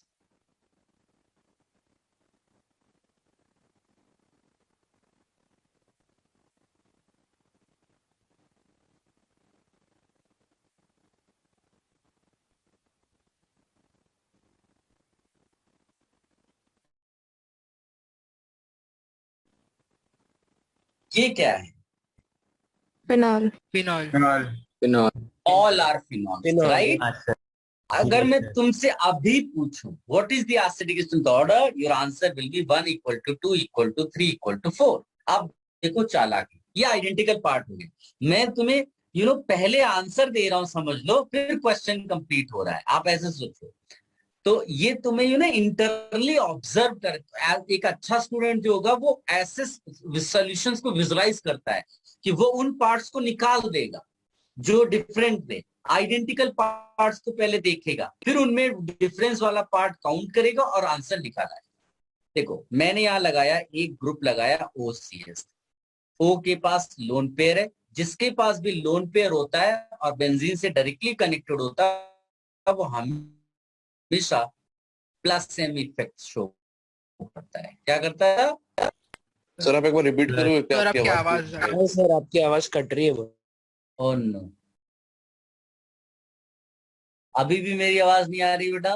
नहीं, अभी आ रही है सर। वो OCS3 वाला पार्ट एक बार repeat. I just said that I am attaching OCS3 here. Whenever you notice the atom which is directly connected with benzene, if that atom has got lone pair, तो रटने की जरूरत नहीं है, कॉन्सेप्चुअली तुम उसको याद रखना कि इलेक्ट्रॉन रिलीजिंग ग्रुप होगा। आपको लिस्ट से देखने की जरूरत नहीं है, अपने आप ही समझ जाना कि इलेक्ट्रॉन रिलीजिंग होगा via resonance. If the atom is having lone pair. क्या याद रख पाओगे इतनी छोटी सी चीज? Yes sir. तो आपको लिस्ट रटने की जरूरत नहीं पड़ेगी, अपने आप निकाल लोगे। ठीक है? हाँ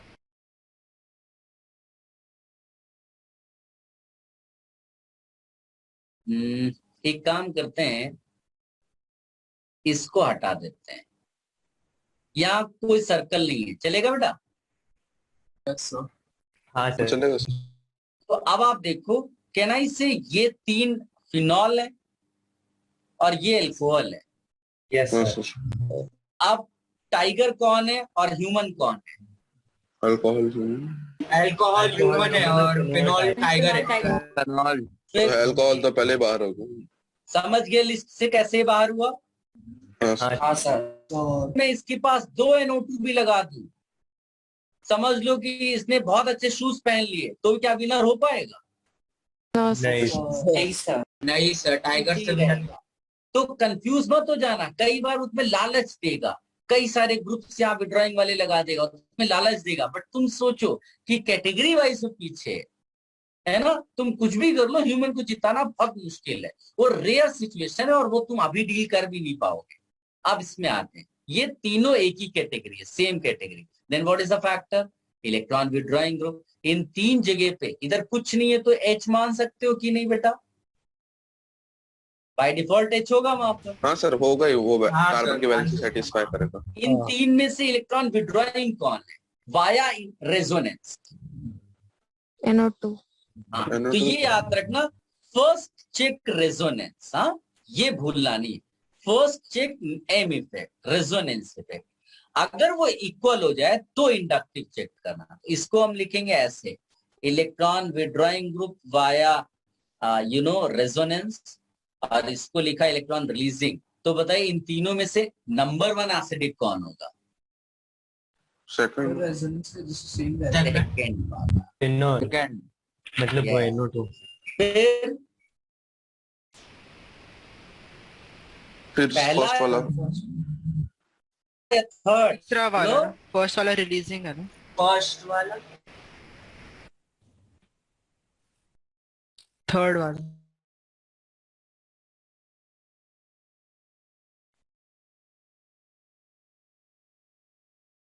Am I audible?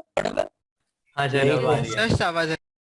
अच्छा, फटाफट इसका स्क्रीनशॉट ले लो यार, कुछ नेटवर्क का इश्यू है, पता चला कि अचानक से स्क्रीन गायब हो जाएगी, फिर ये लिखना बड़ा मुश्किल हो जाएगा। सर। हाँ सर, ये अपने +M और -M का वो डिफरेंस क्या एक बार बता सकते हो? एक सेकंड, मेरे को पूरा कंप्लीट करने दो। जितने लोगों को जितना जितना समझ में आ रहा है वो समझते रहे, फिर एंड में वापस पूछ लेना, ठीक है? So what I was telling you, मैं पूछ रहा था कि इन दोनों, सॉरी, फर्स्ट और थर्ड में which one will be stronger? Third one. Third one, क्योंकि ये इलेक्ट्रॉन रिलीजिंग ग्रुप है। तो मेरे को लगा कि तुम्हें सुनाई नहीं, सॉरी, तुमने आंसर आता नहीं, इसलिए मैं लिखने जा रहा था, फिर मैंने देखा कि नेटवर्क इश्यू हुआ। इलेक्ट्रॉन विड्रॉइंग ग्रुप होगा तो एसिडिक स्ट्रेंथ इंक्रीज करेगी। इलेक्ट्रॉन रिलीजिंग ग्रुप हुआ तो बार बार मैं लिख रहा हूं, ये तुम्हें रट जाएगा, तो मैं ऐसा लिखूंगा। सोचिए, ये डिफिकल्टी लेवल बढ़ गया क्वेश्चन का। आप बोलो बेटा, बाकी लोग कॉपी कर लें, and those who are having small doubts they can ask. Sir, मुझे वो +M और -M इफेक्ट में एक डाउट था कि वो उसका डिफरेंस क्या है? +M का मतलब होता है बेटा इलेक्ट्रॉन रिलीजिंग ग्रुप, यानी वो अंदर की तरफ इलेक्ट्रॉन्स फेंक रहा है, और इलेक्ट्रॉन्स अंदर की तरफ जाते हैं तो एसिडिक कम हो जाती है। ये मैंने लिखा हुआ है बेटा, ये रटने वाली चीज अभी के लिए, ठीक है? और इलेक्ट्रॉन विड्रॉइंग का मतलब इलेक्ट्रॉन्स अपनी तरफ खींच रहा है, खींचने से इलेक्ट्रॉन विड्रॉइंग का मतलब एसिडिक बढ़ा देगा वो। सर आप स्टार्टिंग में इसमें लोन पेयर के बारे में क्या बोल रहे थे? मैंने ही बोला था कि अगर कोई ग्रुप है जिसका एटम जो बेंजीन से कनेक्टेड है उसके पास लोन पेयर है, तो ग्रुप जो है वो हमेशा इलेक्ट्रॉन रिलीजिंग ग्रुप होगा वायरस। Okay sir.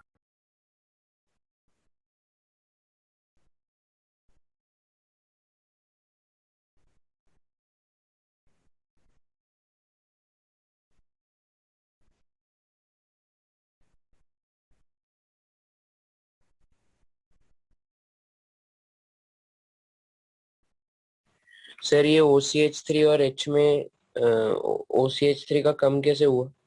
वो acidic strength, because sir, here there is no releasing group, no withdrawing, but here it is releasing group. sir, तो no withdrawing, no releasing का कोई लेना देना नहीं है. Releasing अगर है तो एसिडिक स्ट्रेंथ कम हो गई. Yes sir, yes, okay.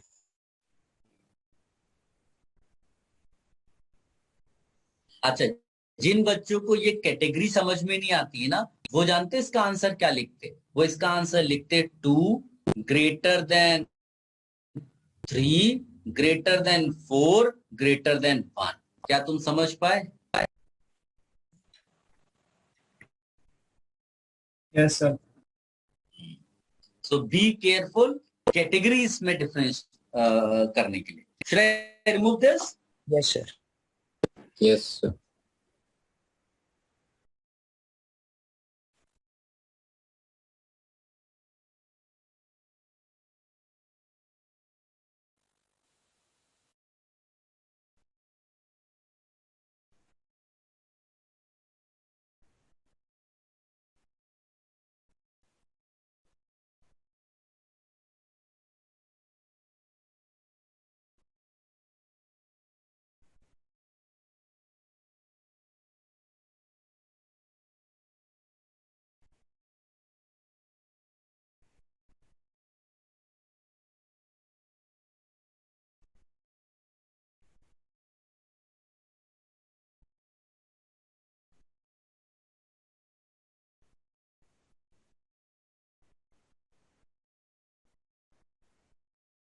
Should I remove this, beta?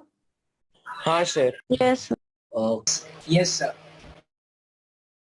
Now I'm writing few standard examples for you, and बहुत chances है कि ऐसे exams में तुम्हें questions मिल जाएं. ठीक है?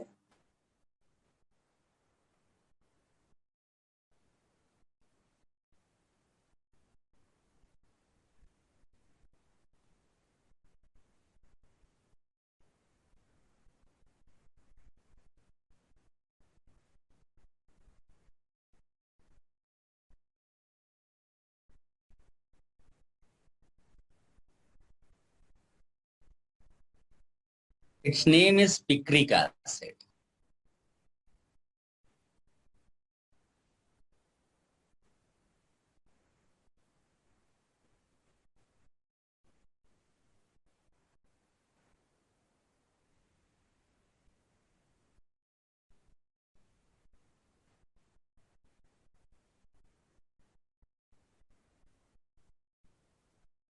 This is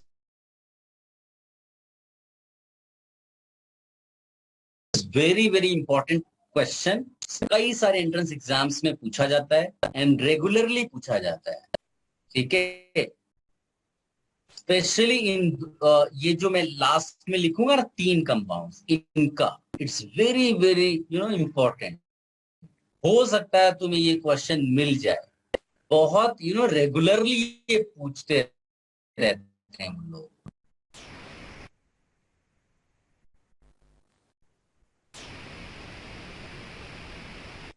Somebody is saying how to get your notes. बेटा ऐसे ही लिखाता हूँ. नहीं सर, वो आपका नंबर पूछ रहा है. मेरा number?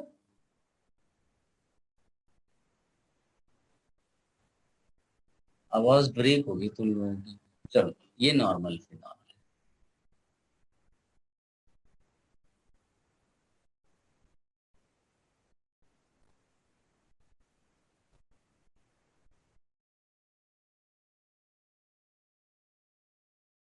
Am I audible to everyone? Yes sir. Yes sir. Yes, sir.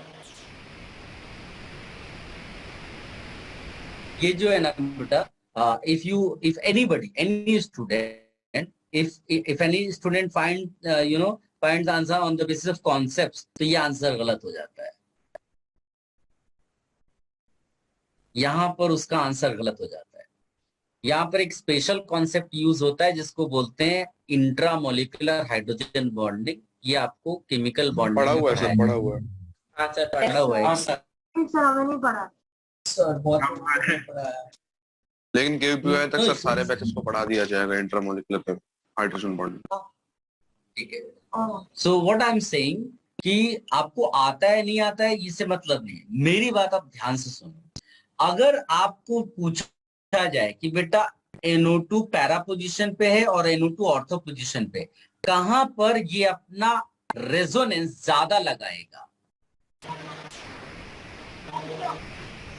Ortho para पे इक्वल लगाएगा। अपने आप थप्पड़ मारो, जिसने भी ऑर्थो पे ज्यादा बोला सब अपने आप को थप्पड़ मार ले। ये इमोशंस तुम्हारे वहां भी जागेंगे और वहां गलती करोगे। सो वो लोग थप्पड़ मारे। बार बार मैं बोल रहा हूं कि ऑर्थो पैरा पे वर्क करता है और इक्वल करता है। समझ गए? हाँ सर। हाँ, अब रेजोनेंस इक्वल हो गया। बताओ इंडक्टिव में किसका अच्छा होगा विथड्रॉइंग?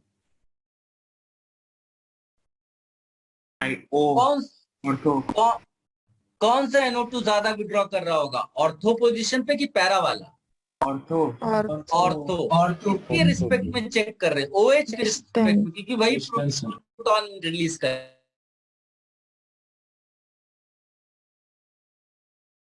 करेगा। यानी नहीं आ रही है मेरी आवाज? आपकी आवाज कट रही है सर, बीच में कट रही है सर, बीच में लैग हो। आई अंडरस्टैंड, कुछ तो नेटवर्क इश्यू मुझे ख्याल से हो रहा है। अभी आ रही है मेरी आवाज? हाँ सर, अभी आ रही है। सर अभी आ रही है।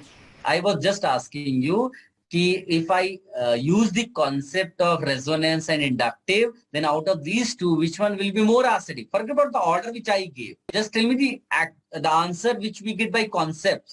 तो यही मैं बोल रहा था कि NO2 रेजोनेंस से इक्वल करता है, ऑर्थो वाला क्लोजर है तो वो ज्यादा विड्रॉ कर रहा है, तो इसकी एसिडिक ज्यादा होनी चाहिए थी। समझ में आई मेरी बात?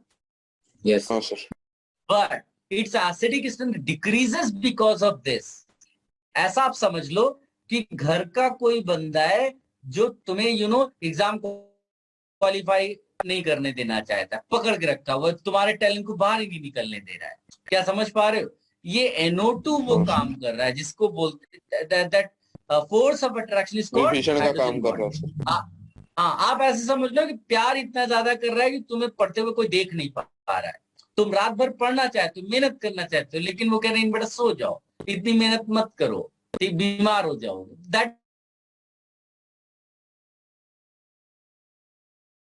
इज प्यार। आपकी आवाज सर, आपकी आवाज वापस कट गई। अरे यार अभी आ रही है क्या? आ रही है बट आ रही है लेकिन थोड़ी कट रही। आई अंडरस्टैंड, ये नेटवर्क कुछ गड़बड़ कर रहा है बेटा। बाकी मेरे इधर तो फुल वैसे दिखा रहा है, लेकिन ये बीच में लगता है सडनली ड्रॉप होता है, तो इसीलिए कट रहा है। सर सिर्फ 1 सेकंड के लिए ड्रॉप होता है, 1-2 वर्ड्स कटता है फिर वापस आ जाता है। ठीक है, पर आप समझ में आया होगा मेरी? तो फिर से कुछ ब्रेक हो गया सर। मेन वर्ड बोलने वाले थे तो तभी कट जाता है। फिर से मैंने केवल इतना बोला बेटा, नॉर्मली अगर कॉन्सेप्ट इसको नहीं, तुमको यही ऑर्डर लिखना है, केवल इतना लिखना है कि there is a special concept here, intramolecular hydrogen bond. ठीक है सर, पैरा में तो इंटरमोलिकुलर हाइड्रोजन बॉन्डिंग होगा और उसके दूसरा मॉलिक्यूल चाहिए, तो इसीलिए उसमें उससे कोई मतलब नहीं, उससे कोई मतलब नहीं, इस पे कोई इन्फ्लुएंस नहीं हो रहा है। हाँ सर, इसको कॉपी कर लो बेटा। It's a very very important ये ऑर्डर। परहैप्स आपको इसमें मिल सकता है। ये 4 कंपाउंड 1 2 3 4, ये लास्ट के जो 4 है ना, यूजुअली वो ये क्वेश्चंस में इंक्लूड करते हैं। मैंने ये एक्स्ट्रा डाला हुआ है पिकरी।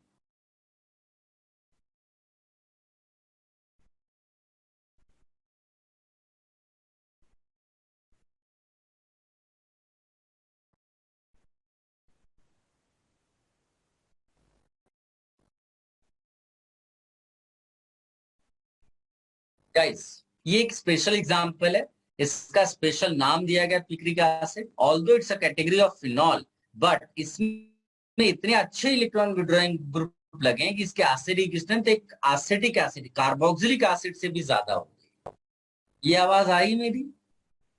Yes sir. हाँ, बिकॉज अभी मैं कंफ्यूज होने लगा कितनी आवाज जा रही है। चलो, ये कॉपी कर लिया बेटा सबने, हटा दें इसको। Yes, yes. Yes, sir.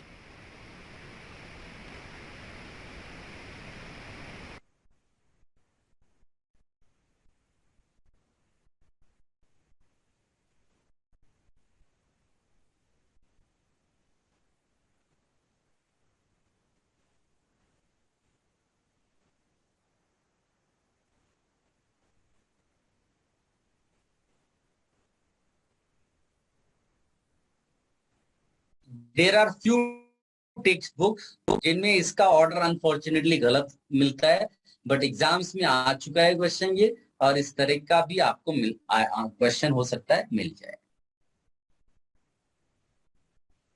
Somebody is asking which chapters of Solomon should I ask or KVP. बड़ा कुछ नहीं पढ़ सकते हो, उसमें बहुत ज्यादा डिटेल्स की चीजें हैं. तुम ऐसा वो कोई ऐसा लिखा ही नहीं होगा ना this part is for KVP भाई.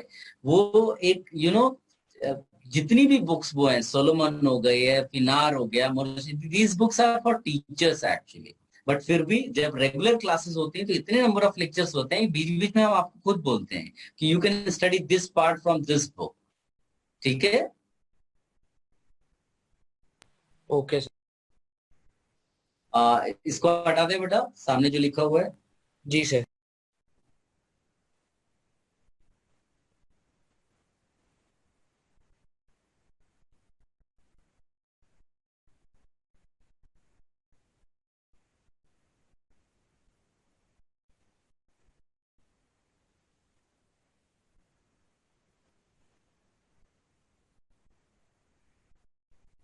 इसको भी कॉपी कर लो बेटा.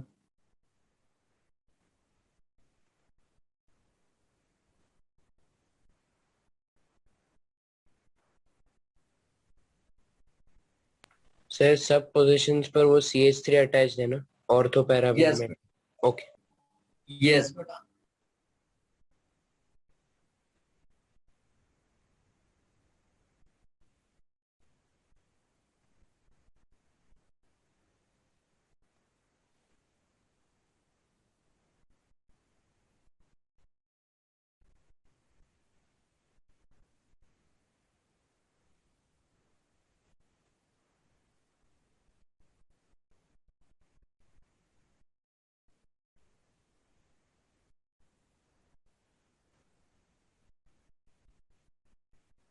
Done? Yes sir. Yes sir. Sir, Yes, एक sir. second. Okay. So These are some standard questions. हाँ, आप अपने कॉन्सेप्ट्स वगैरह पे सब सोचो, लेकिन आंसर आप चेंज नहीं कर सकते. So can you explain the last one? Should I remove this? Yes, sir. Yes. Somebody is asking for previous screen. So can you explain this last one? I did not explain this. I only wrote the order. आप खुद सोच सकते हो. जैसे अगर आप देखोगे, although यहाँ पर हाइपर कॉन्जुगेशन कॉन्सेप्ट यूज होता है, still if you see somewhere I gave the order and I wrote CS3 in which category बेटा? सर आपकी आवाज वापस ला. Your voice is cracking. हाँ सर. Oh no. नहीं सुनाई दे रही थी. I repeat. This, can you tell me CS3 is in which category, plus M or minus M? Plus M. Plus M. Although this is explained by hyperconjugation, but in the list I gave in plus M. Huh? So, where will you observe plus M effect? In which case? First, second, third, where will you observe plus M effect? अभी भी आवाज break हुई क्या बेटा? नहीं, अभी तो सुनाई दिया सर, वो आंसर नहीं. नहीं, मैंने केवल पूछा है प्लस एम इफेक्ट इन तीन में से कहां पर वर्क कर रहा है मिथाइल का. वो बच्ची कहाँ गई जिसने क्वेश्चन पूछा? उसको आंसर करना है. So I am asking out of these three cases in which that plus m effect of methyl is working. Hint is orthopara. अभी और क्या बताऊं? Second and third. Second third second पे काम थर्ड कर रहा है ना, मेटा पे थोड़ी ना कोई करता है। दूसरा हेल्प कर सकता है बेटा, हो सकता है उसको उतना स्ट्राइक नहीं कर रहा हो। सेकंड थर्ड पे प्लस एम इफेक्ट वर्क कर रहा है, दो जगह प्लस एम लग रहा है। तो और प्लस एम इफेक्ट लगता है तो बेटा एसिडिक स्ट्रेंथ कम हो जाती है, बढ़ जाती है, कम हो जाती है, तो इन कम हो दोनों जाती में है, कम प्लस हो गई। लगेगा तो मतलब सर रिलीजिंग बढ़ जाता था Yes, तो sir. इसका रिलेटिवली ज्यादा हो गया, मेटा पे प्लस एम वर्क नहीं करता। अब within these two, since M effect equal, what factor will you check? Inductive effect. Inductive alkyl group is plus I effect group. बताइए किसमें प्लस आई ज्यादा होगा, ऑर्थो पे या पैरा पोजीशन? डिस्टेंस डिपेंडेंट है ना। हाँ, तो डिस्टेंस पास हुआ तो प्लस आई बढ़ गया, एसिडिक एसिड कम तो हो गया, सो ऑर्थो सिंपल। पे ज्यादा है। आई होप आप समझ पा रहे। These you know order you can easily explain, मैं लिख रहा हूं बट आप घर पे सोच भी सकते हो, ठीक है? ये इसको हटा दें बेटा। हाँ सर। Yes sir. हाँ, एक और स्टैंडर्ड ऑर्डर लिखिएगा।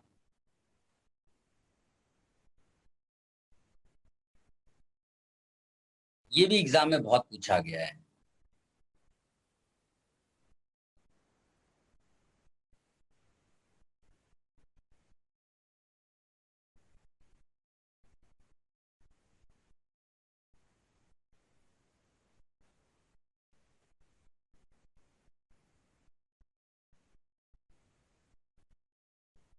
Write this order also.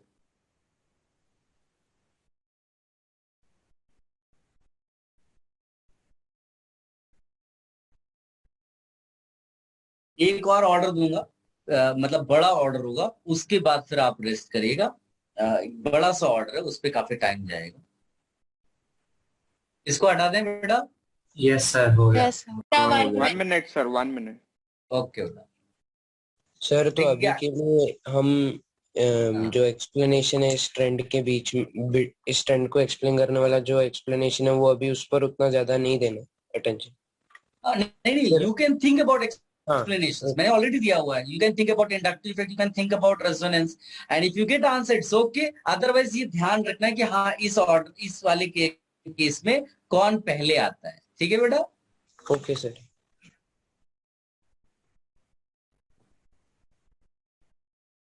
देखिए वी ऑल नो कि हम सब कुछ नहीं कर सकते हैं, बहुत डिफिकल्ट है। मैक्सिमाइज कर रहे हैं स्कोर को, और कुछ नहीं।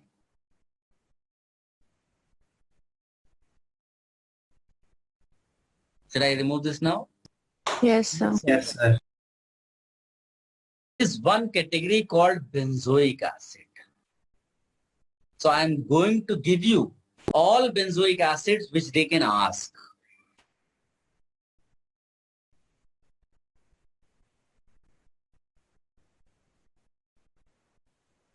Greater means this one is most acidic.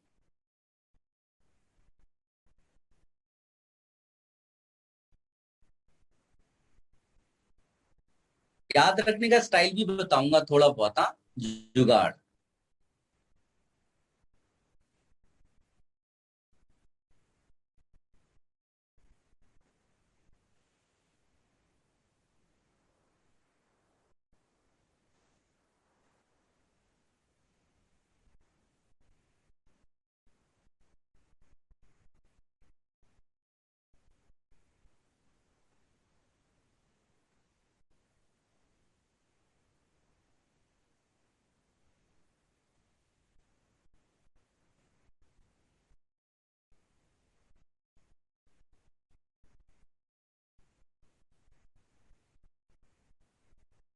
All are benzoic acids बेटा। Yes sir. Yes sir.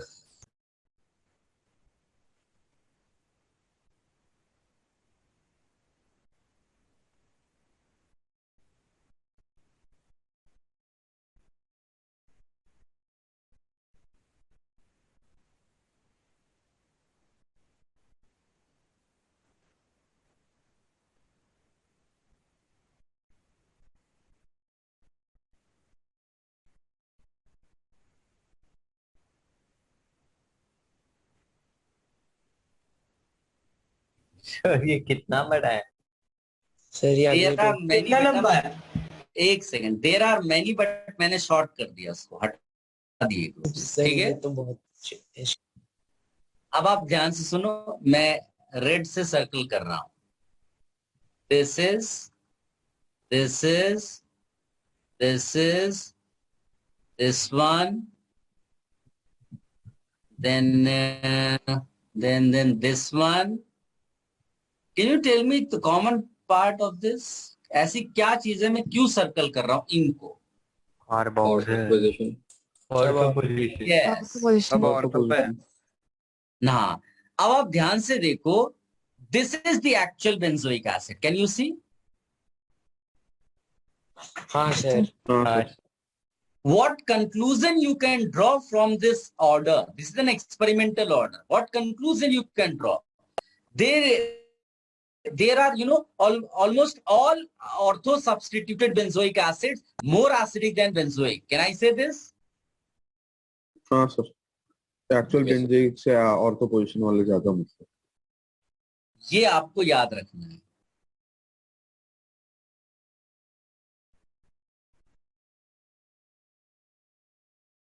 Stronger acid than benzoic, except, बताइए कौन सा? वो CH3 लास्ट वाला। इसको कहते हैं ऑर्थो इफेक्ट। अगर तुमसे कोई पूछता है व्हाट इज ऑर्थो इफेक्ट, तो ऑर्थो इफेक्ट इसी चीज को कहते हैं कि in benzoic acid, all ortho substituted benzoic acid are stronger than benzoic acid. This the order. और इसमें ऐसा कुछ रटना नहीं है बेटा, एक आइडिया लेना है आपको कि कोई भी, जैसे मान लीजिए एक ये दे दिया एग्जाम में, एक ये दे दिया, एक ये दे दिया, तो क्या आप 3 कंपाउंड्स को ऑर्डर नहीं लिख सकते हो? ठीक है ना? क्या? हाँ, तो एक आइडिया आपको लेना है, मतलब ये ऐसा, ये मैंने ज्यादा कॉम्प्लिकेटेड वाला ले लिया था, ये वाला देगा वो, ये देगा, ये देगा, ये दे दिया, तो एक में ऑर्थो पोजीशन पे लगा है, एक में ऑर्थो पे नहीं है, एक में नॉर्मल है। नॉर्मल वाले में तो विड्रॉइंग देख लो कि विड्रॉइंग इफेक्ट है, तो एसिडिफिकेशन थोड़ी ज्यादा होगी। You can easily explain. आप ट्राई टू अंडरस्टैंड, मैंने बड़ा सा ऑर्डर दिया है, बट इतना कॉम्प्लिकेटेड वो नहीं पूछेगा आपसे। जब क्वेश्चन देगा ना 3-4 compounds, then you can easily explain that.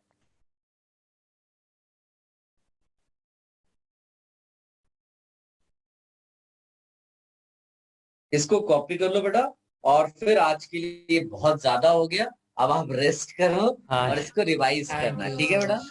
हाँ सर, ये बहुत जल्दी भूल जाएंगे लग रहा है। सर सेकंड रो में थर्ड कंपाउंड भी ऑर्थो पे है।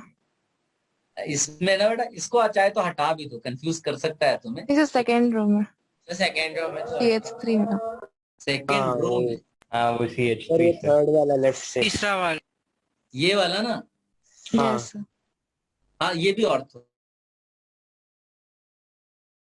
सॉरी, हाँ, ये कॉपी करो, देन टेक रेस्ट। रिवाइज करना है इसको अच्छे से, जो एग्जांपल्स मैंने कराया उनको थोड़ा प्रैक्टिस करना, होपफुली आपको ये सब याद हो जाएगा। Thank you. Thank you sir. Bye sir, thank you. Thank you sir, bye sir. Bye sir, thank you sir. Bye sir, thank you sir. Bye sir. Sir, okay बेटा, बाय।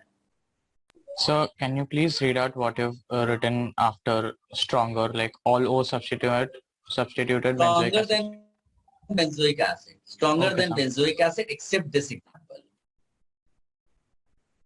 सर वो NH2 है, वो last except. Yes, beta. NH2, the last one which you have written in the order. अच्छा, okay sir. Sir, Yes.